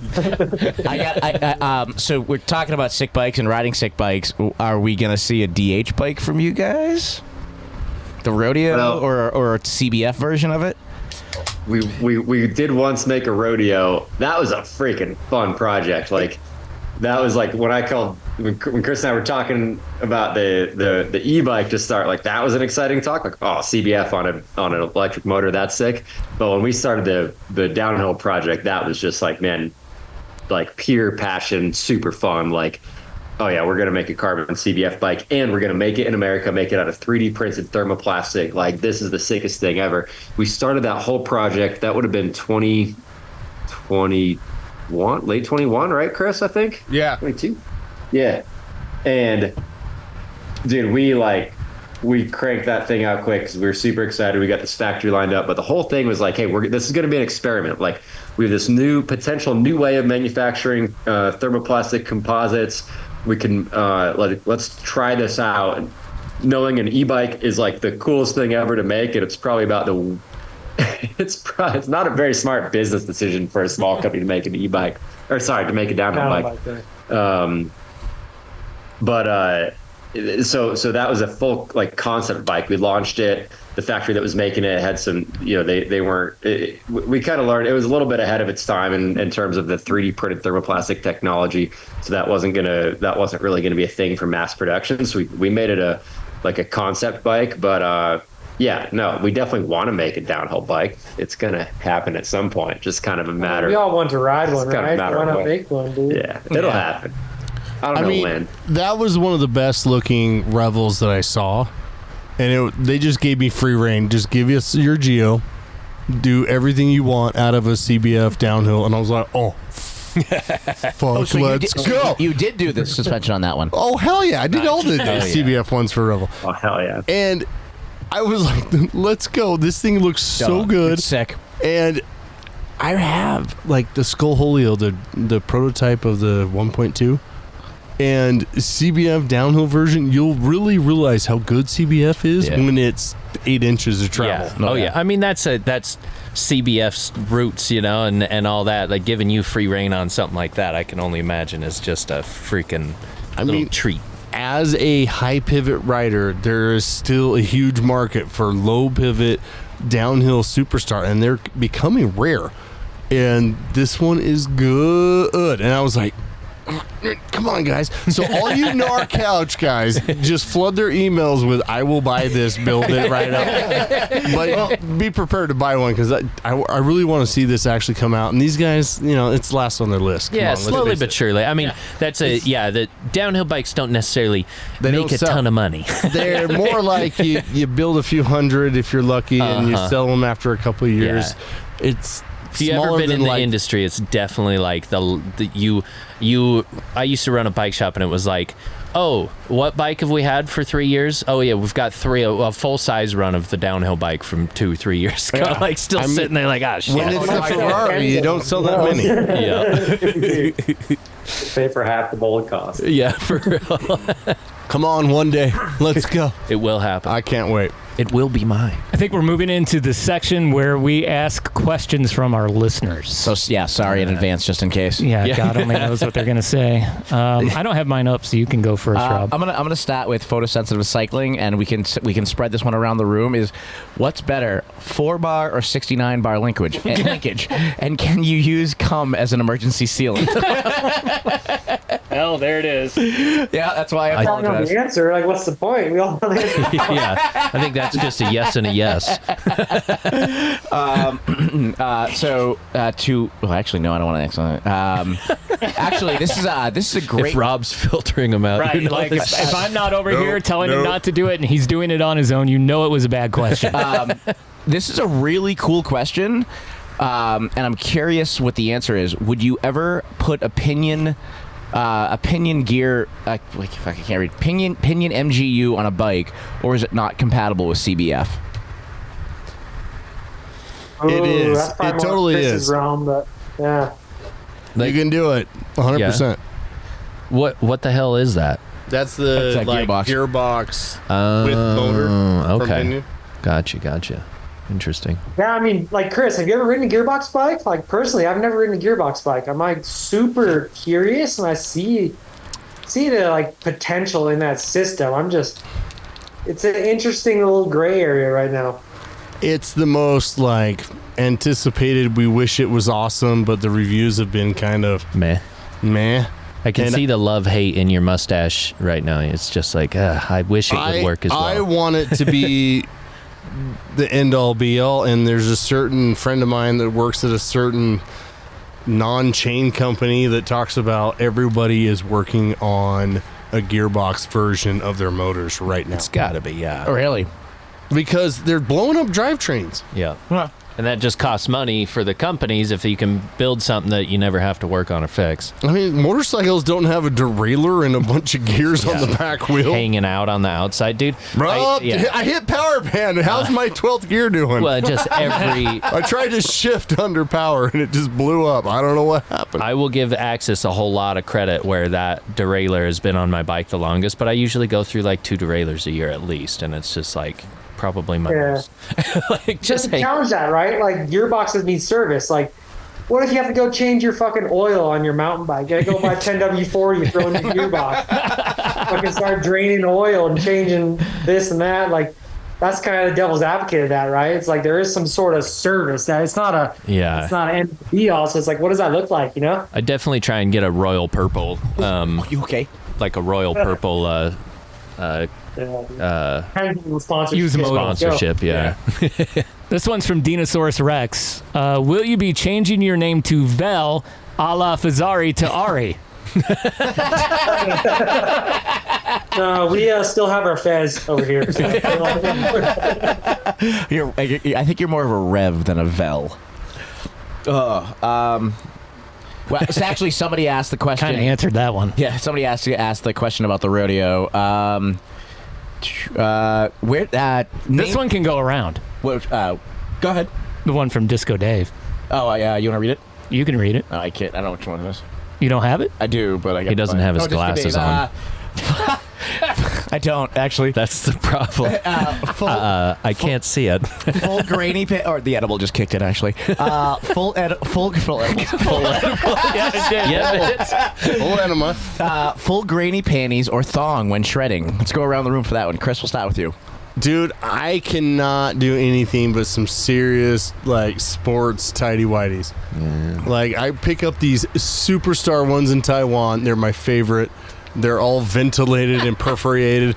Dude, I can't have my junk, like, wagging in the wind. Panties for Chris. Dude, it is not happening. You guys in your, like, freaking boxer shorts, like, oh, no way. dangling in the wind, you could have an unhappy accident. Have you tried the ball sack underwear? The pouch underwear? Still, it's not. I wear bibs every time I ride. You ever sat on a nut? I'm just saying, Canfield Brothers Downhill Bikes was the well-endowed downhill bikes for the first 5 years. I hate to tell all you people, like, I have problems. It's not a good thing. I need support. It all comes out. All right. What about you guys in Carbondale? Dude, bibs all day. Yeah. No, that was the question, dude. It was granny panties or thong. What is it? Bibs aren't in the question. Bibs are the granny panties of mountain biking. Leave it to the engineer to pay attention to the question. I cut my Good job, Mike. just cut your bibs into a thong in the rear, leave the front coverage, and you could do thong bibs. Business idea. Still rough to make that. So like the chaps of bibs. Yeah, just you got the Just your straps ass in the cheeks. back. It just pulls it right Wait up a the second. I crack. saw Perry in bibs this weekend. That's what I'm saying. I only wear bibs. He only wears Cut him into a thong. I want to see this in a race. My favorite pictures of Perry are in his cut-off jean shorts, in a cut-off flannel, open, and you can see his. It's fucking hilarious, man. Oh, dude. Chicks dig the bibs. Except I wrecked up at Sundance on Friday when I was practicing, and I went to go dip in the river and just had my bibs on, and I like get up out of the river and totally tore a hole, and like the head of my dick was just trying to poke out so bad. I was like, oh hey, probably shouldn't be walking around the parking lot like this. I'm glad I drove off before that. Yeah. Oh, it's like me in my backyard. It was bad. That's the real wildlife at Sundance. We have a question about the origin of the name Revel. Where'd it come from? Dude, that's a good question. We were sitting in my house. A few of us were sitting in my house trying to, like, we had already thought of, like, okay, we're gonna make the bikes. Like, Giese and I were already talking. Like, Canfield had already, done some design, but we actually started the business and didn't have the name for it yet. We were like, we know we want to make these two bikes, but we didn't know what we were gonna call them. And dude, names are actually like pretty freaking. That's the hardest part of the whole fucking thing. 100%. 100%. The hardest thing. Yeah. So we were just sitting around and like throwing names out. We each like showed up at the house like a bunch of ideas, and then we're throwing names on a piece of paper, and someone said Revel, and we were like, someone else had Revel on the list, and I was like, oh hell yeah, that sounds pretty cool. Like, yeah. That's about it. It's not not any more exciting than that. But that's how it happened. It's a cool word. Yeah, it's neat. You revel in things. Let's see, do we Revel in Yeah, bikes. tell them like what's like the meaning of Revel, right? Like it's actually pretty deep. It's a cool name. It looks good. Nice aspect ratio on a down tube. All that checks out. There's actually a pretty good meaning to like what Revel really means, like what it means to be a mountain biker. Yeah, you look it up, and like the Webster dictionary, definition of revel is like to enjoy the moment and to party and dance, or like it's something like that. And it's like, oh well, sick. Like when I'm riding my bike on the trail, I like to enjoy the moment, like have a good time. And then it goes a lot deeper than that. So I actually will say, like earlier, Chris was kind of like, yeah, like me and Chris and I were talking a lot the last, we talk all the time, but the last 6 months we were talking a lot more about business and bikes and stuff. And I was kind of itching to get back into the bike game. And I bought like 20 different domain names in the last 6 months of like different potential names for bike companies, and none of them sounded as good as Revel. So like as horrible as it was, and Revel's closing, and I was trying to buy it back, I was like, man, I like the name. It feels right. It feels good. It really is, right? Like a lot of our customers, like riding their bike is their escape from the workplace, from their day-to-day life, right? So it's like when they're on the trail, they're reveling that time on the trail. They're enjoying that time on the trail. It's like it's you and the bike and the trail. You're away from your your job duties, you're away from your family duties, you're away from all the stresses and all the obligations, all the responsibilities. Like, it's that time on the trail with that product that we sell is like what you revel. It's like what you enjoy doing. So like, you can get all corny and cheesy like that and go super deep, but all in all, it's just a cool name, looks good on down tube. It's just fucking just a good name, right? And now that I think about it, you could have a marketing campaign wrapped around Revel in the Moment. No boy. Hire him. Hire him now. Get him. Just when he's down there, just put him on the payroll. Speaking of, Send an invoice, bud. I got you, bud. I got you. I'll see you guys in a month. Well, a little less actually. Speaking of like partying and reveling in the moment, when I was texting with Sebastian, he mentioned that he met you, Adam, at one of the most epic bike parties he had ever been to, and it was in Sedona like a couple of years ago. He said you got to get together with him, and you got to hang out with him and party with him, because that was the most epic party I've been to. What does it say here about the Sedona party? Yeah, what happened? Shit, that's funny. Yep, the Sundowner. It's Sedona's best dive bar. We launched Revel Bikes. Like, we launched the company at the Sedona Bike Fest. It was like early March of 2019. We went to Sedona Bike Fest. Fantastic demo event. If you want to go check out, cool bikes, and it's like awesome dry, super sick trails that time of year for those of us that live in the mountains. So we like had a party that first year, but then we kind of made it a thing where we'd have a birthday. We called it the Revel birthday party every year at Sedona Bike Fest, because we were, 1 year old, 2 years old, 3 years old, whatever. And I forget if it was the second or third year birthday party, but like Chris Reichel, known as Dirty Biker, a marketing guy, he had lived in Arizona for a while, knew all these people. He set up like this birthday party for Revel, and like got this band. It's a band called the Diors, if you've heard of them. They're a mountain bike metal band. Shimano Diors. The Shimano Diors. Phenomenal music. So we got set up at this dive bar in Sundowner at a birthday party. We had a cake and everything, and like, yeah, when I met Sebastian there, like, yeah, it was a pretty fun party. That's for damn sure. Nice. One of the things that we like to do is, before we wrap up any interview, we would love for you to ask us any question that you would want to ask us. And this doesn't have to be bike related or anything. It can just literally be any question. Doesn't matter what it is. And then we go around and the four of us will answer your question.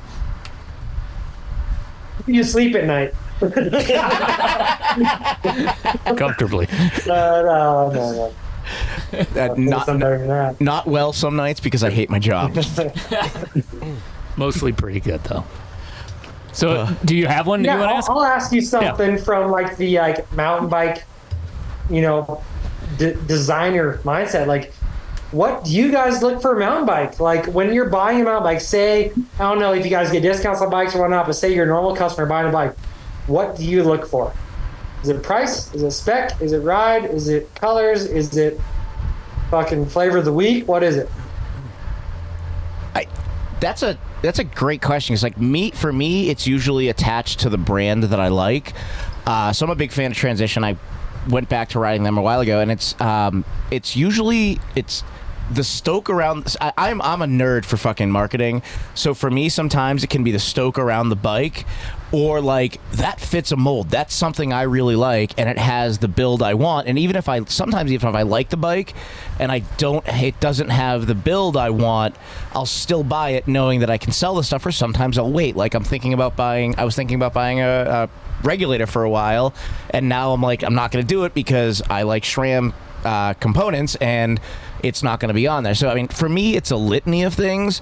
A lot of it's tied around brand, and in some in other cases, it's around like the relationships I have, which is why I really want to buy a Vampire, and I've always wanted to buy a Revel because it's Chris's product and it's your product. You guys are great. Like that for me, kind of that's how I look at it. I don't know, Cheef.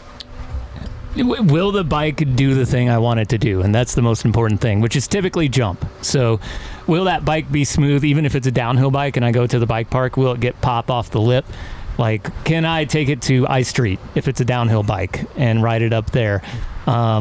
And does it perform predictably off like steeper jumps? So can I get a bike that if I'm on like a 7 or 8 foot jump that's pretty steep, like is it going to be predictable so that I don't die? Are the chain stays super short? Yeah. Like that's the stuff that I'm typically. Can I get it mullet is like a big thing, right? Like I bought a full 29er last year, and I liked it, but for the things I wanted to do, and you couldn't really mullet it.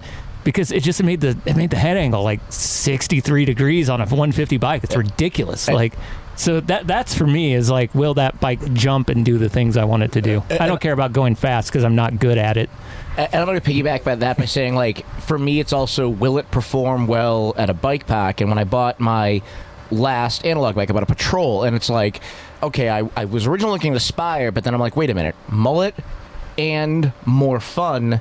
And it's going to be fast and fun at the same time. So same. Yeah, like on the trail bike part, can it be full 27.5 or mullet? Is like the first thing I'm going to ask. And are the chainstays short? Mullet to me, big thing. Short children. 29er all the way. No, I mean, for me, it's kind of weird. Like, working at a bike shop my whole life and stuff, it's like it was kind of like a big part with the price, like what could you get a deal on. But I worked with Cannondales for a long time, and so like the innovation side of things, where doing something that's a little more out of the ordinary but still works fucking awesome, and there's like something behind it to back it up. But at the same time too, like something that's unique for me, I feel like if it's the same as what everybody else has, I don't want it. I'm kind of I like having a different bike, that's for sure. Are you riding a Specialized? Well, see, like I said, talking about? But I was Your on a last Cannondale. bike was a Cannondale. Yeah, Cannondale Jekyll. How many of those do you see around? Not many. Honestly, They're true. just not. Honestly, true. Check the words out of my mouth, though. we need to get you to get them on a get you on a Revel. Yeah, I went with the Enduro just to try it out, and I like it. It's good, but it's I don't know. Yeah, it's good. It's not knocking my socks off, but yeah. There's some pluses over your Cannondale.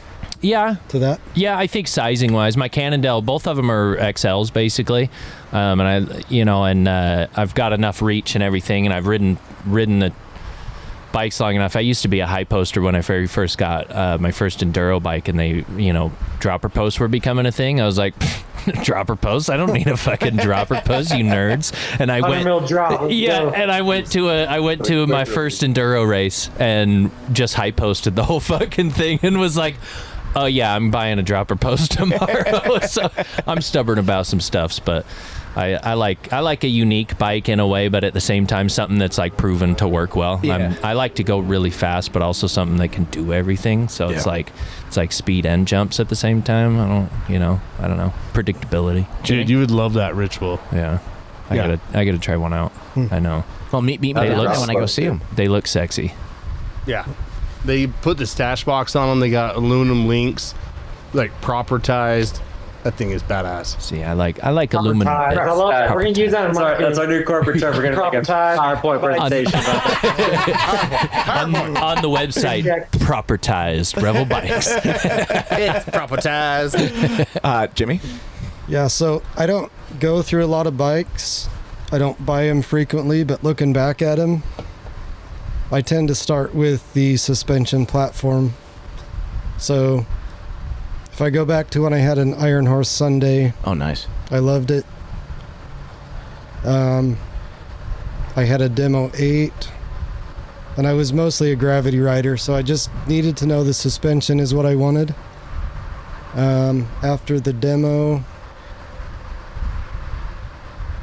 I don't remember what it was, but I've been riding a Giant Rain for 10 years, and just this year I got a Vampire.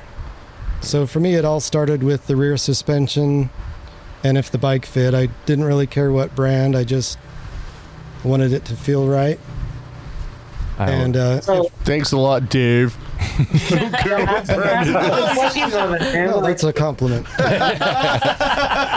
I just started with you. Asking you a question on that, like feel right. What does that mean to you? Like, everyone's different, right? Like, James's feel right is different than Chris's feel right. Chris's feel right is different than Cheef's feel right. Like, what is that to you? Like, what do you think is the feel right? What is that to you? Yeah, I was used to like the predictable, kind of shorter chain stays. So I never really gravitated towards a Canfield Formula One like my friends were getting. Because I was. This is bullshit, Dan. But he still hasn't put his vampire in upper hole yet, and I'm like, come on, bro. Stop wasting your time. He's like, I'm just waiting for some trail that's worthy. Just put it in the upper hole already. She won't mind. Put a bat in the upper deck. No, but with vampire, it was like the best of everything. So I'll pedal a bike, but I don't want a bike that's less than like 6 inches of travel, and that 6 inches better be able to take some stuff. Super average for sure. Yeah. You sound like the picky women I'm trying to date. It's never big enough. It's a little generous, isn't it? I mean, for to answer the question, like for me, the fun, the part of it would be the field is fun. Like, does it pop good out of corners? I suck at horrible at jumping now. Like, but does it jump smooth for me? Is it fast, and is it fun while it's fast, or is it a lot of work when it's fast? Because I'm not mountain biking to do work. I'm mountain biking to have fun. So if something's fun when it's fast, it makes it even more fun for me. So. But all that said, I have been on CBF, and it's amazing. It's great. Like, and when I do have to climb, it is by far the best climbing platform I've ever climbed on. I gotta say, don't be shy to bottom out your bike.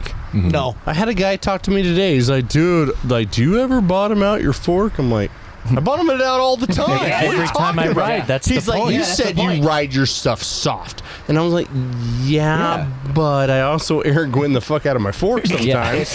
And it still doesn't matter. Like, you should get the bottom of your bike, front and rear, all the time, twice a run on the big moves. And if you're not, you know, what the hell are you doing? You're not using your suspension. Your bike is made to do this. Your shocks are made to do this. Don't be shy that you got all travel. You just be proud of yourself. Look, I did something big enough to get all my fucking travel. Because good Lord, everybody wants to like have a bike so stiff that they never bottom it out. And I hear it all the time. I'm like, come on.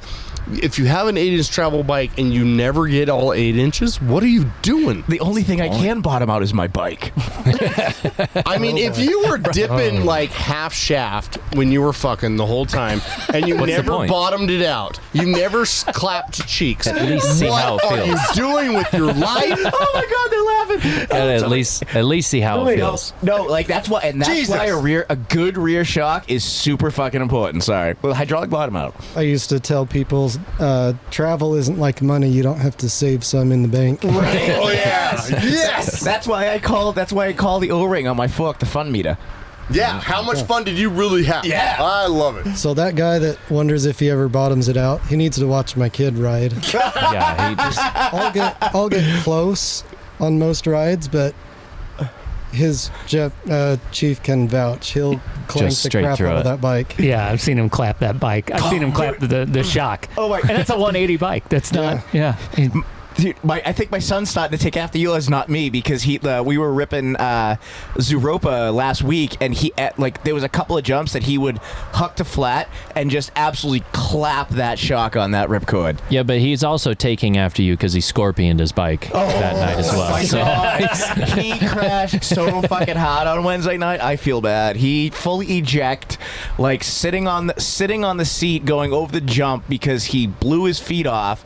Got seat bucked and thrown into the gully on one of the jumps on Zooropa. But he's fine. Tough little shit. Gotta do it sometimes. Nice. Yeah. Okay, do you guys have any more questions for these guys? I'm super satisfied. My only question is what's next for you guys? Anything big coming up, or are you just kind of in the development phase? I know we're really early on here, but what do you guys got going on?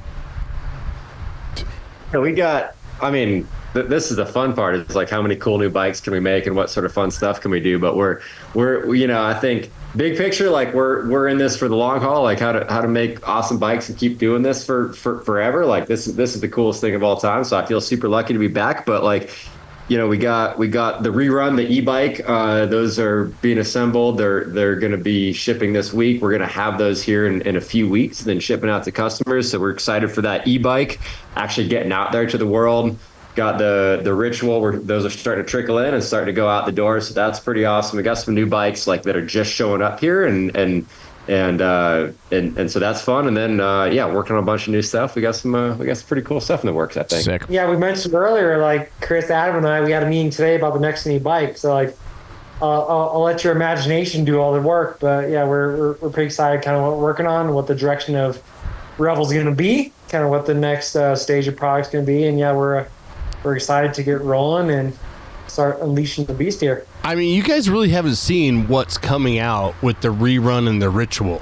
Like big bearing, aluminum links that look as badass as I've seen on a bike yet, and they haven't really been on the market until they come in. Yeah, that ritual looks pretty sick, and I'm beyond stoked for that fucking rerun. I really want to ride one on them down there. That rerun is so good.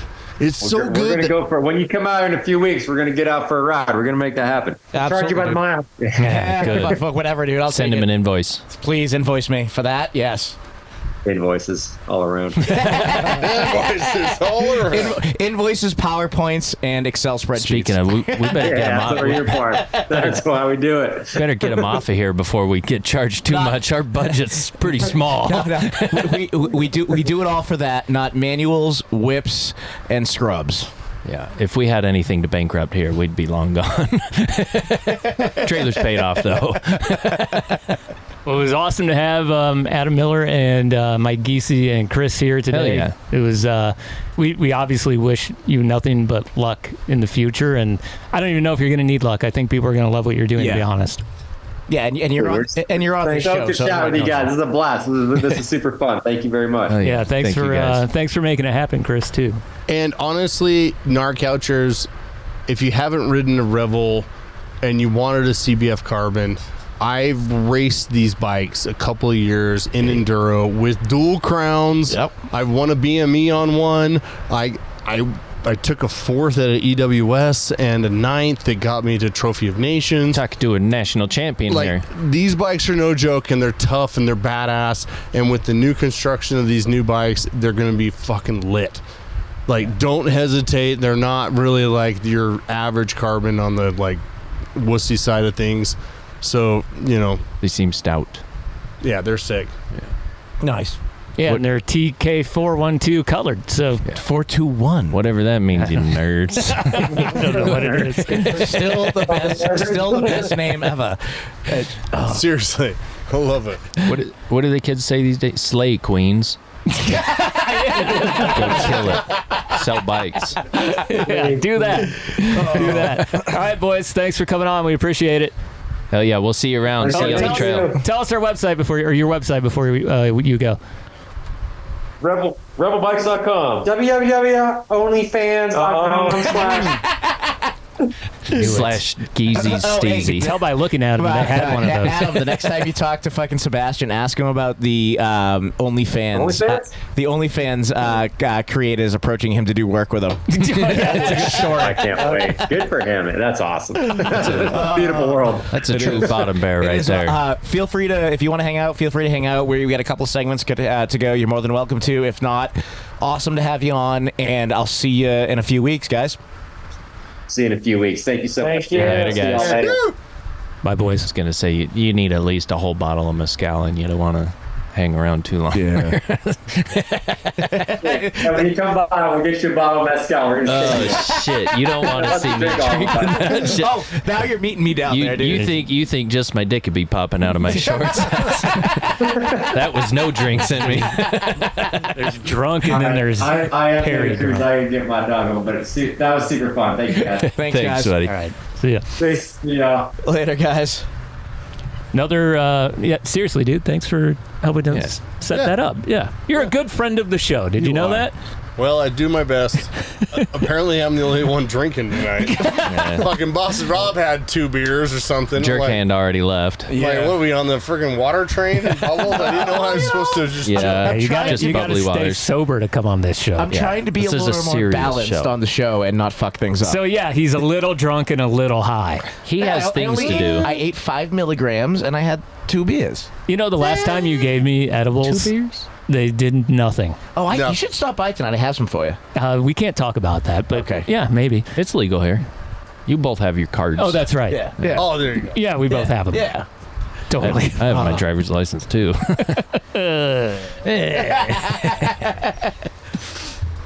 I'll just stay away from Good that. dudes. Those guys seem like a good time. Yeah. I really think they're going to do great things. Yeah, I do. Look at Mike Giese's work at Evil, at Get closer GT. Closer to the mic. Everything. I mean, look at his work at Evil and GT. Yeah, he did a lot of good stuff. They there. were beautiful. yeah, for sure. Beautiful. When he told me he was going to grab Mike, I was like, oh, here we go. He's gonna Just- go get himself like an HR when case, you- grabbing Mike. When I heard that a little early, if you will, I was pretty psyched about that whole situation. I mean, you told me, Yeah. but like that was, I saw that. I'm like, like you and Giese together with Adam running that show. It's good. You guys are gonna do some fucking amazing things, dude, and I'm so pumped to see what you guys are The gonna do. desire for that e-bike among people I know right now is pretty high. The person that asked a question to Chelsea and I were talking about it recently. Yes, and her. She really likes one. yeah. And Who's he? what? Who? Chelsea? Oh no, somebody who asked that. It's okay. Yeah, someone who asked about Yeah. it. But she's like, this is exactly the bike that I've been wanting. Mm-hmm. And she's been waiting and waiting and waiting to buy an e-bike. And because of that thing that happened where bikes got so cheap, Yeah. I got a brand new e-bike for $2,500. Yes. Like, it's 60 pounds, but it's $2,500 and it's brand new. And it's got good specs on it too. Like, It does. I was on their website though, and that thing's actually pretty well priced for yeah. how it's decked out. It's decked and. but I would rather have that than a 60-pound bike. Yeah, absolutely. for sure. Remember, though, everyone, with these deals, some of these companies are giving you money. Yeah. Yeah. They're like, I spent $3,500 building this, $4,000 building this. Here is something for $1,000 less than I bought it Yeah. for. Yeah, it's pretty wild. That I built it for. And this is how bad the industry is right now. Yeah, it seems like I a shit show. am really shocked we don't see a lot of brands going down. Revel was just, one of the randoms that came out right now. I mean, we saw Evil, Eminent, Rocky, GT. It's crazy. Yeah. I mean, we're gonna see a lot. And bike teams shops disappearing. This is bad news bears. Holy crap. I don't know if it's going to alleviate in 2 years. Well, it might be 3. I was waiting for it during like COVID and stuff. When there was that big boom, I was just like, I'm waiting for all this to fall on its fucking face, where's and the it bus? never quite did. And I'm just, it's still just like, it feels like our whole world around us is doing that, but especially in the bike industry, because the bike industry is very like, I don't know if you call it volatile, but like something gets triggered in it and it turns into a fucking heyday real quick. It seems like. Let's face it, this is not a cheap man's sport. No, it's You're not. not picking up a couple of pickleball rackets and going to the municipal court to play for free. don't fucking bring up pickleball. Sorry, I am I know actually a it's- big pickleball. Yeah, I know it's Pride Month. I fucking love it. If my lower back was good, I would try to be a professional right now. I played tennis in high school. Let's go. That's why we had you come on, because You want to do an amateur pickleball tournament with me in a couple weeks? Where? I've never even played. Oh shit, no. I'll be great. I'm a legit decent player. Yeah, I but I'm like- super athletic, bro. I know. I'm good at tennis, but I just feel like So pickleball no. is the Did you game play man's tennis? Did I play tennis? I played hockey. It's kind of close. He's gonna fit. slap shot everything over the got it. fence. No, I can't hit a tennis ball for shit. Well, then you can't play pickleball. You can play. I see fucking old people Pickleball's play like the pickleball. in between of tennis and table tennis, and then think, there's pickleball just sitting in there. I think. It's table tennis where you're standing on the table. That's what it is. It's awesome. I'm we just said spinning it the was, shit out of that fucker. Woo! What, the roller hockey of of tennis. Yeah, The roller hockey Yeah. of tennis. that's Fuck, I loved roller hockey in it's junior high even too. worse. Funny It's to me. even worse than that, though. I did. I loved roller hockey. I played roller hockey growing up. I only did because I had to. Same here. We didn't have an ice rink. Yeah, I was so desperate to play roller hockey. I had a pair of rollerblades from the DI that was missing a liner, and I pulled one of my ski boot liners and threw it in that fucker and said, "Let's go." That's probably better than the liner. No fucks given. Let's go. For real. Yeah, I think that's better than most liners. Probably you better would than get the skate liners. It was all right, dude. I remember when I got my Phantoms. Those were like the coolest rollerblades in like 1990. I remember they were actually really shitty. My brother got the chocolate freestyles, and I stole them all the time, and I'd go fruit booting around. Oh wow! But I used to be able to flip on skates. Wait, you could flip on skates? Yeah. Seriously? On rollerblades, I was really into it like a long time ago. I would like go ride park and just. I mean, I can flip on a trampoline. That's the same difference. I can never now flip on a bike because I'm old and I die. But I flipped. I front and backed on a snowboard, and I front and backed on rollerblades when I was like 20 years ago. Did you guys have visors on when you did that? Because visors? Yeah. No. I wore a helmet because I wasn't a fucking idiot. Just so you know, all you skiers, rollerblading is your summer sport. It is. So you know. I know. I went for a fucking drive this last fall. Up out of Heber, up towards American Fort Canyon, and this entire like high school team or something was like going up the road, and I'm just trying to go for a nice afternoon drive, and they're like up there with their long blades, like going up the road, like taking up the whole road, fucking doing like fake cross country skiing. I'm like, cross country skiing's gay enough already. You gotta fucking throw rollerblades on and do it in the summer. It is the least fun thing to do in the world. 100%. Looked terrible. I was like, I'd rather just jog up that road than do that shit. I need to bring it back to one thing about bike industry and being a nerd. Like, I think it's companies like Revel, like Canfield, like you, that are going to do well and continue to do well through this swoon, because it's people who love bikes but are also business minded. And I think there's too many companies that have been either super business minded and do all this projection bullshit, or super bike minded and didn't like do any of like the minor business stuff. But it's the companies like I just mentioned in this like market that I think are going to super succeed, because they want to build bikes that are fun to ride, but also know that they need to give a good product that people are going to want to consume. Hey, Rob, what's a market? Fuck off. I knew it. Oh, my God. We were all laughing. So, I know you were. So I saw that, and I was trying not to stop. I was trying to hold it in. Market. Recently, bike market. But both of my kids, when I pulled it, you're going to swoon over this bike market. Swooning. He's never going to answer the question. What was the question again? Honestly, like, reel this in. The problem with some of these brands, like the ones he mentioned, we build really good stuff, and just like your Toyota Tacoma, it lasts forever. Yeah. Sorry, Hilux. When that thing lasts forever, you know, you don't need one every fucking year. Yeah. And, you know, the new business model is, let's just build disposable shit that you have to rebuy all the fucking time, like my iPhone. And don't get me started. You know, unless you just have really good marketing and an eye to what the world economy is doing. Like, I didn't realize how big of a deal it was until, you know, it was like 2017, and watching what was happening in the economy, because I'm way big into investing. Mm-hmm. And if you got to look at what's happening, because, you know, the Fed rate changes everything in the markets. Yep.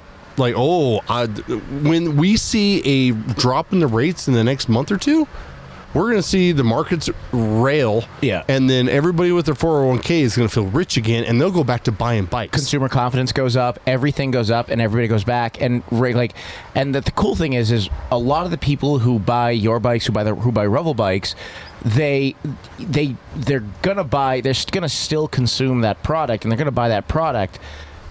Even if it's not like every year, they're gonna like, oh, they came out with a new short travel bike. I want to buy a short travel bike. Mm-hmm. This is the brand I'm gonna go with. Oh shit, there's an e-bike that has a CBF on it. I need that. Like, you guys, those brands continually put out things that people like us, like our listeners, like a lot of like true hardcore mountain bikers, I'm not saying purists, fuck those people, really, really, really fucking want. They want a cool product by a cool company that does the job well and is going to last long. Yeah, I mean, there's a lot of times where people just get sick of breaking their crap. I talked to a whole bunch of people at Sundance this weekend that were like, I'm so sick of the disposable. I had carbon. I gave up on that on my rims. Yeah, I know like, people good that luck. have stopped riding because they just break stuff and they're like, yeah, I don't want to spend that money. I mean, think about it. You're building product where people go out and ride it, and their first day they crack a rim, they flat a tire, and they're For like, somebody that's new, they're not going to ever stick with that. They're like, Yeah, oh, that- wait, $300 every time I ride? No, I'm good. yeah, I've got to like rebuild all of my bike because I thought I was good to go. I just bought this really expensive thing, and it's breaking right away. Yeah. I never thought we'd be talking markets and investment here. And That's what we do. Well, I mean, That's what we do in the trailer. I could see Chris. We're evolving. I could see Chris sitting there talking about trading in markets all night. Oh yeah, like, you know, AI's coming and get on the train. Dude, we were For just real. talking about this, me and my wife. Like, yeah. Get on that train. We use Either it. be with we it use or be without so it. much on this show, way absolutely. more than people know. Yeah, like way more. way more, because none of us have any time. No. I mean, I got a 1-year-old and I work full time. These guys all work like 50 hours a week. Like, so yeah, AI, get on that train now.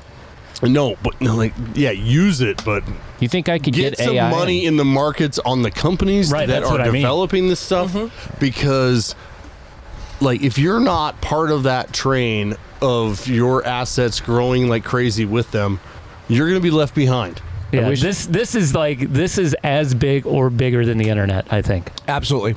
Like, robotics and AI are the new trends that are coming out. Get on them. There's leading It's gonna run companies the whole in world. those industries.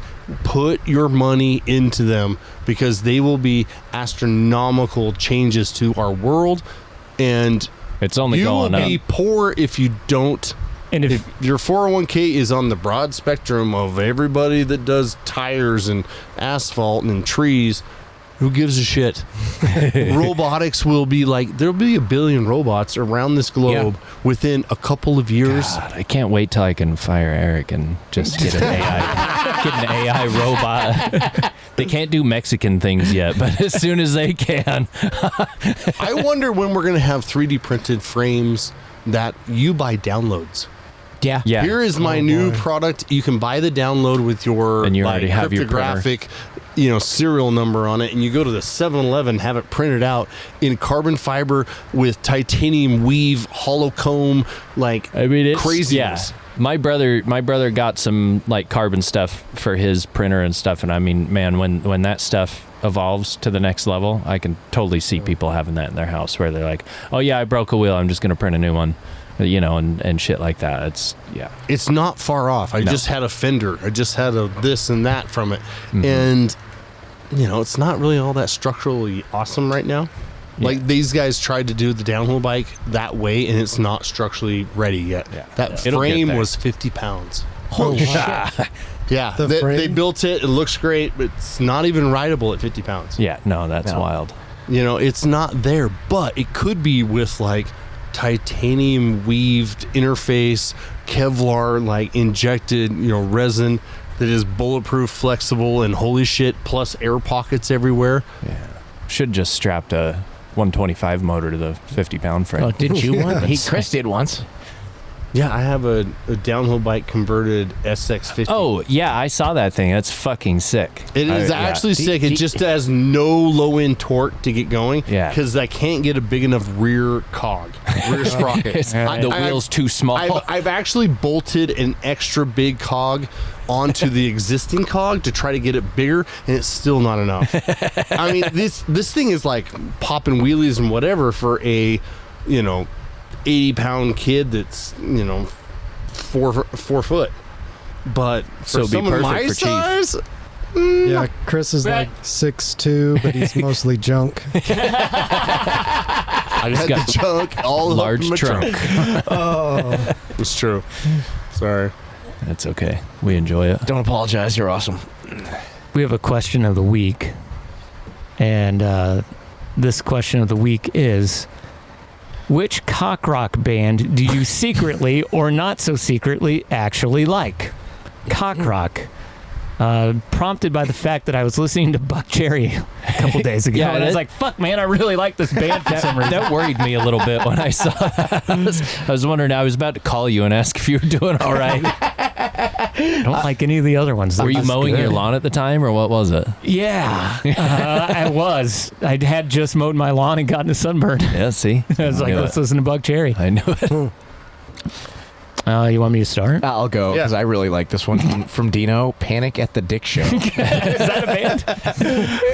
Panic at the Disco. That's definitely cock rock. Oh, yeah, for sure. It's like emo cock rock. Photosensitive Cycling says, I just like cocks and only de rude. Is that you know that one, right? Sandstorm. Yep. Some cock rude. I do that in the gate all the time. I even had somebody at Sundance on Sunday being like, dude, It sounds like a gay. Troy Brosnan. Yeah. I was like, we watched that in my office when it came out that day, probably 50 times in a row. All of us like, yeah,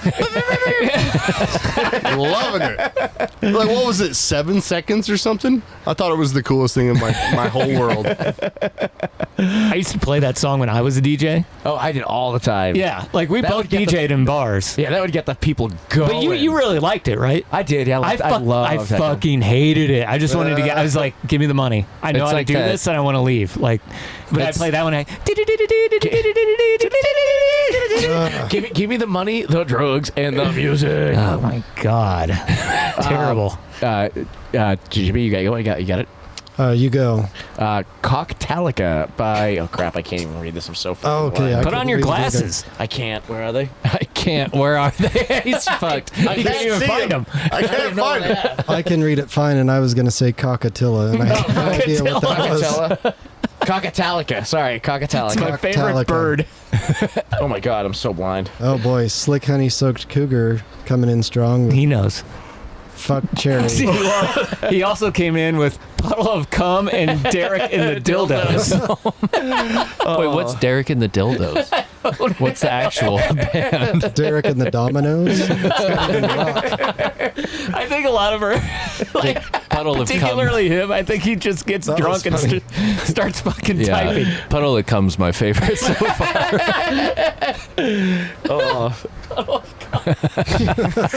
I'd actually listen to that. Just envisioning like a street-sized puddle of cum. That's literally it. Just like mood lighting. That's fucking so disgusting. Oh shit! I can't read my own. Somebody want to read that for me? This kid's out here picking up his storage, listening to us yell about puddles of cum right next to us. Getting in his Prius real quick. Rob says Nickelback, Creed, and Shinedown. So he seriously likes the I do. band. I actually. Well, yeah, really we already do. talked about how much he likes Nickelback, but Shinedown, huh? Yes, Brent Smith's got a crazy good voice. He and they're a does. Cool We band. did talk about that, huh? I really like them. Like The Sound of Silence. What the fuck? The Sound of Silence. Like The Sound of Madness is actually one of my favorite albums. Like all the whole time. I know that's such a fucking nerd thing. when you love it. started stuttering, I thought you were going to start singing it. Whoa. I could sing It's that like shit. Honey So Cougar has another one. Oh no. Sponge's mom runs a cock rock groupie club. Oh. Snowball says puddle of mud. That guy, aren't they going to play here soon? I don't know. Or no, they're playing my hometown in like a month. Oh, really? Yeah, down on the riverfront. You know you fucking suck and it's over when you play my hometown. Down on the river. Yeah, like in the fucking river. Living down by the river. You go to my house or you go to where I grew up and you realize you're playing there and then you drown yourself in the river. That's why the river's there, right next to the amphitheater. They're going to end up just as a puddle of cum in your hometown. Hayden says Dua Lipa. Slaps. Cinderella, Jimmy? Yeah, that's all I could come up with. They're funny. What's a Cinderella song? Cinderella. Look up Don't Know What You've Got Till It's Gone. that's such a It's great like, tune. Oh, yeah, okay. Cinderella. That's right. What was the rain song? Purple Rain? Oh, with Prince. No, Or- there's another one from Cinderella. Purple Rain. I don't know. It's like they're such glam Chocolate rock. Rain? They were Chocolate glam rock. Rain, yeah, I They was like gonna came out in the Motley Crue era, and they were like, "Oh yeah, these guys are great." Oh, they only have. I one was song. thinking Chocolate Rain for sure. Tay Donde? Chocolate?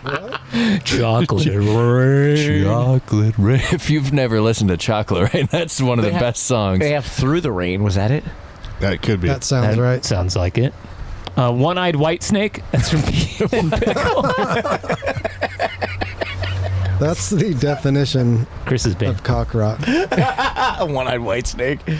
The last one we have here from God, I can't read that because I don't have my glasses on. Y and T. Anybody? I don't. You and I two? don't get it. I don't know. I don't get it either. YNT or like YNT? Y ampersand T. Yeah, I was just saying ampersand. Ampersand? What the fuck is that? It's that little. Is that the little squiggly? 8-looking thing with a tail? Is that an 8 with a tail thing? You're such a fucking redneck. I mean, I know how to write in cursive and everything, but I just don't know what it's called. I know how to write in cursive. I don't know about the rest of you, but I'm fucking smart. I don't know about the rest of you peasants. I know how to write in cursive. Oh my God! Stroking. I don't know what Y and T is. Y ampled sign. What do you call that again? Ampersand. Ampersand. Maybe he meant YT. He likes YT bikes. YT bikes. They Yeah. could be a rock band, grunge band, Oh my God! Young and cock talented. band. Yeah, that is kind of like a cock band name. Young and talented.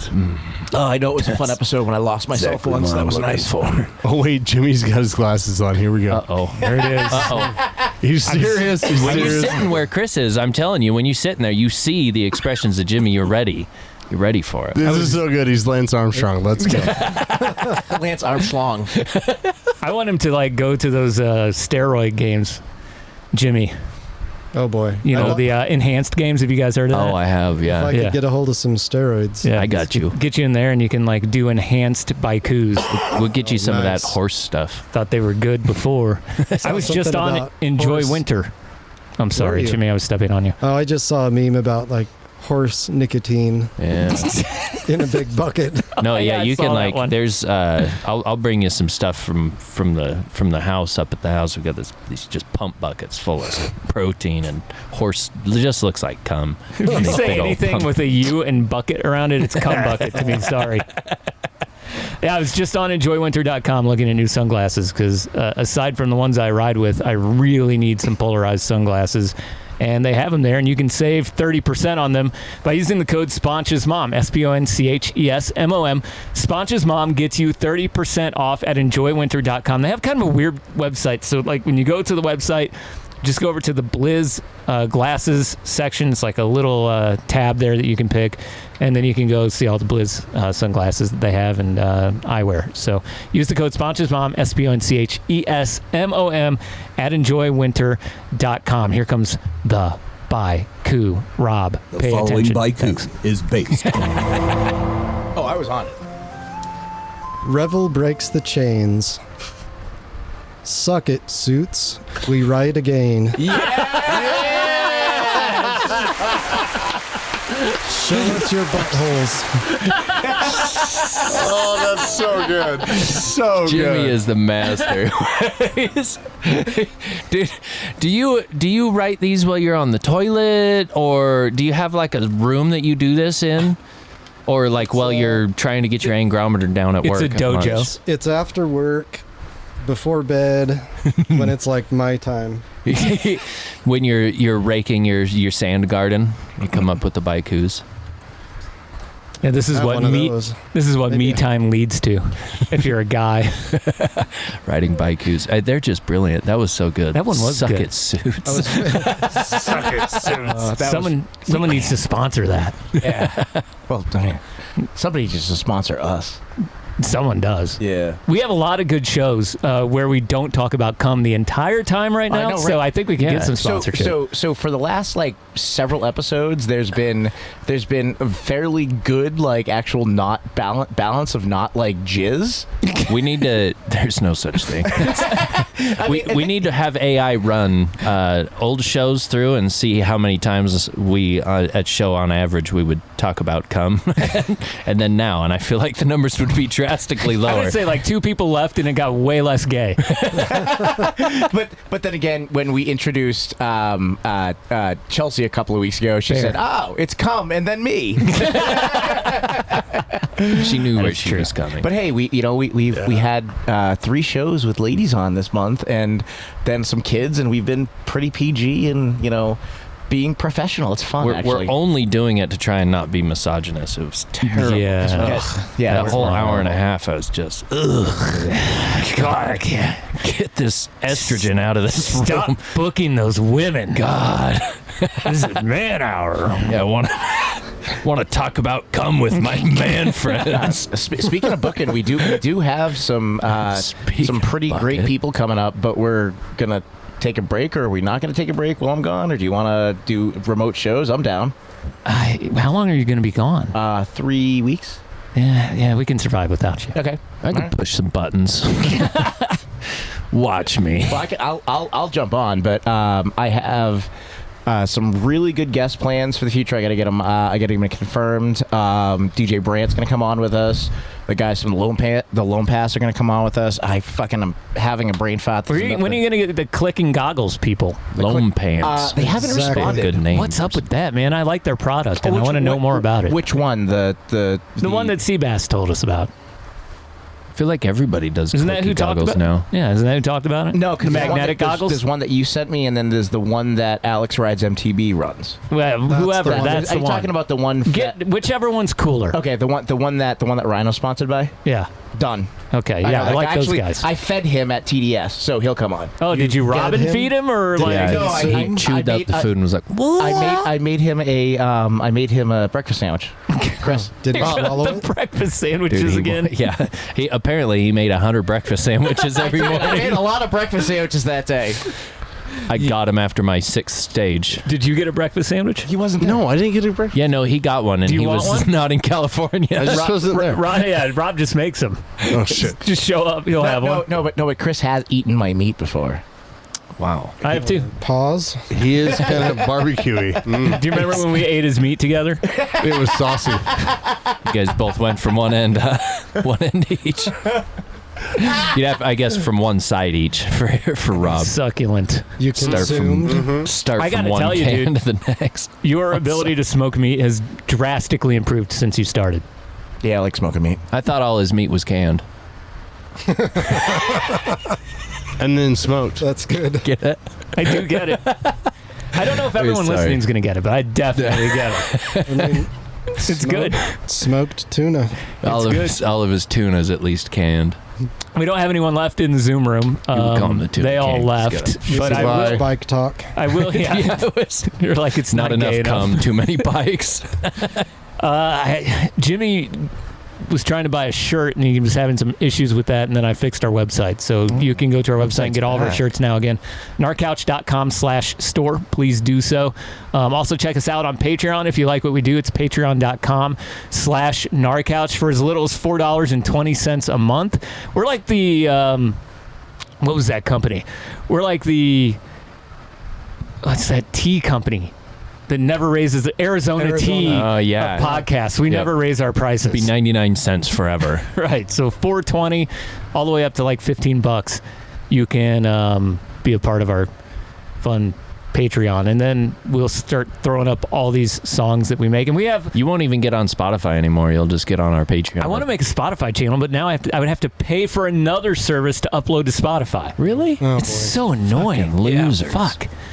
But we should probably do it. We have way more songs than we play on the show. We The have songs about are good. 3 times as many songs. We could make full albums. And we could drop them on SoundCloud too. I think it's free to drop them on there. Oh yeah, we could do SoundCloud. Well, we did have a Nard ask where he could get the song. Oh, nice. From tonight? No. Just in general, or Shuttles and Cuddles? It was.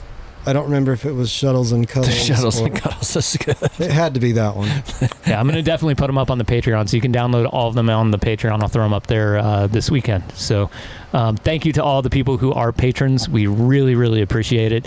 We do have some expenses, though not many, to keep this thing running. So thank you from the depths of my balls. And also, we really want to make this a thing. So if you're in the bike industry and you like us, reach out to us. We want to partner with you. We have so much stuff we can sponsor. I know. Sponsor Rob's intros. We could sponsor. That one's going to be the most expensive sponsor. Definitely, because that one gets a lot of talking. That's the platinum level. What right? we really need is a title sponsor. We need a title sponsor. That would be a good thing to have. Could sponsor all kinds of things. We have a huge list written down. So if you're You could interested, sponsor Jimmy's DM us. foot products. Yeah, he gets a lot of views on those. Foot shots. What's the last thing here before we go? Just to back to that, we got Zonner said they would come on. Zonner's going to come on. I'm excited to meet those guys. Ryan McElman and I talked. He wants to come back on. Ryan's awesome. The other one who you really want that I chatted with that I shamed into finally responding to my Instagram message, Christian Pepper is going to join us. So that'll be fun. DJ Brandt, Christian Pepper, Ryan McElman, the band Zonner, the fit dude actually messaged Jeff Robertson messaged the Gnar Couch Instagram page today saying that he was interested but wants to chat first. He's got a really cool message. He's a BMX guy and he's a fitness guy. Yeah. I think he'd be a great fit for the direction that we're going. Wants to chat recently. first, what? Like he's worried about what? I think he may have seen some of our memes and been like, or heard some of our stuff because he said he wanted to check us out. He's like, "Let me creep you first," is actually what he said. Let me creep you first. Yeah. I don't know how I feel about somebody creeping us. He's obviously he's joking around. He's saying, "Let me check you out," essentially. But he seems like a nice enough guy. We chatted. I think you saw some of the messages. But it'd be cool to have him on because he's an older guy whose main message is to get older guys who like to ride bikes fit and continue, let them push them to keep riding. Well, then all those older guys should love talking about cum buckets. It's a good message. It's a really good message. Definitely. Yeah. Well, if we have him on, maybe I can rant with him about how much I hate fucking soda shops, dude. Swig. Dude, Swig today. Oh, would you like to put some sugar in your sugar water? Huh? And it just is the most insane thing. We're like, it's well after lunch and we're going to get a late lunch and you can't even get through the fucking parking lot because there's 80 obese fucking diabetic motherfuckers going to get sugar in their sugar water. Give me 5 pumps of this, 6 pumps of that. And it's like I literally know people that say that they eat healthy and they're like, yeah, I like to eat healthy. You want something from Swig? I'm like, fuck no, I don't want anything from Swig. Sorry. What if they can throw in 3 pumps of insulin while they're there? For really, just to offset it. Do you guys know what a lime Ricky is? I love a lime Ricky, but it's just I just found out. They're this good. must be a Utah thing, right? I don't know. Really? No. Never heard of a lime So Ricky before. I remember, I think it's Arizona had forever ago when I very first, if I ever did, started smoking weed. I'm pretty sure if I ever have diabetes, that's why. Because I'd go to the little machine at the front of our apartment complex, and they had milk in there, but I could buy a whole pack of Oreos, three fucking stacks, a whole pack of Oreos and those Lime Rickies from Arizona. They're always on sale at the gas stations by my house. And I asked my friend's daughter, I was like, what is that? Is that like a They're drink? delicious if you love the taste of death. That's literally. Well, isn't it? It's a lemon lime with lime squirts and grape squirts. Yeah, I think there's cherry. Yeah. So what you need to do is go to the Dairy King. This will get you chuffed. You'll get an authentic lime Ricky. Okay. It'll change your life. They're that good, huh?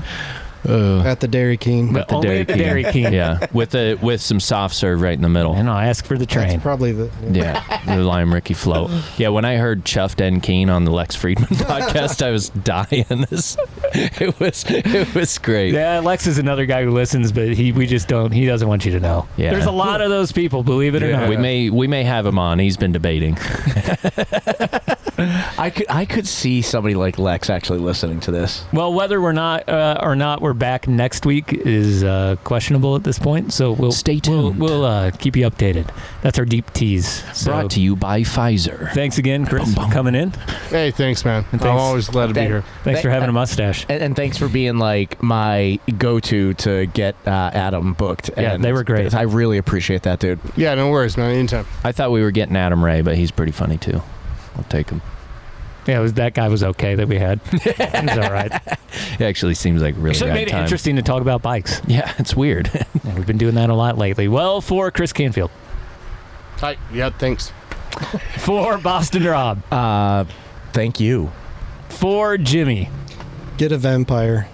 Yes. Hell yeah. For JP. Buy a Revel. Yes. My name is Cheef. I love myself, and that's the Gnar Couch Podshow. He got broke off riding above his pay grade. His body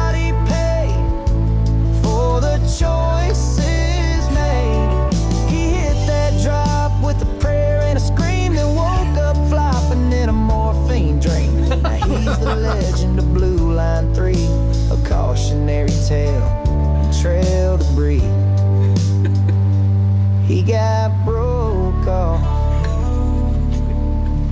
Lord have mercy. He got broke off. That shit's way Gnar Couch is the gnarliest. Gnar Couch is the gnarliest. Oh, you did it this week. Yeah, I can't forget Awesome. about it. Oh, I love that song.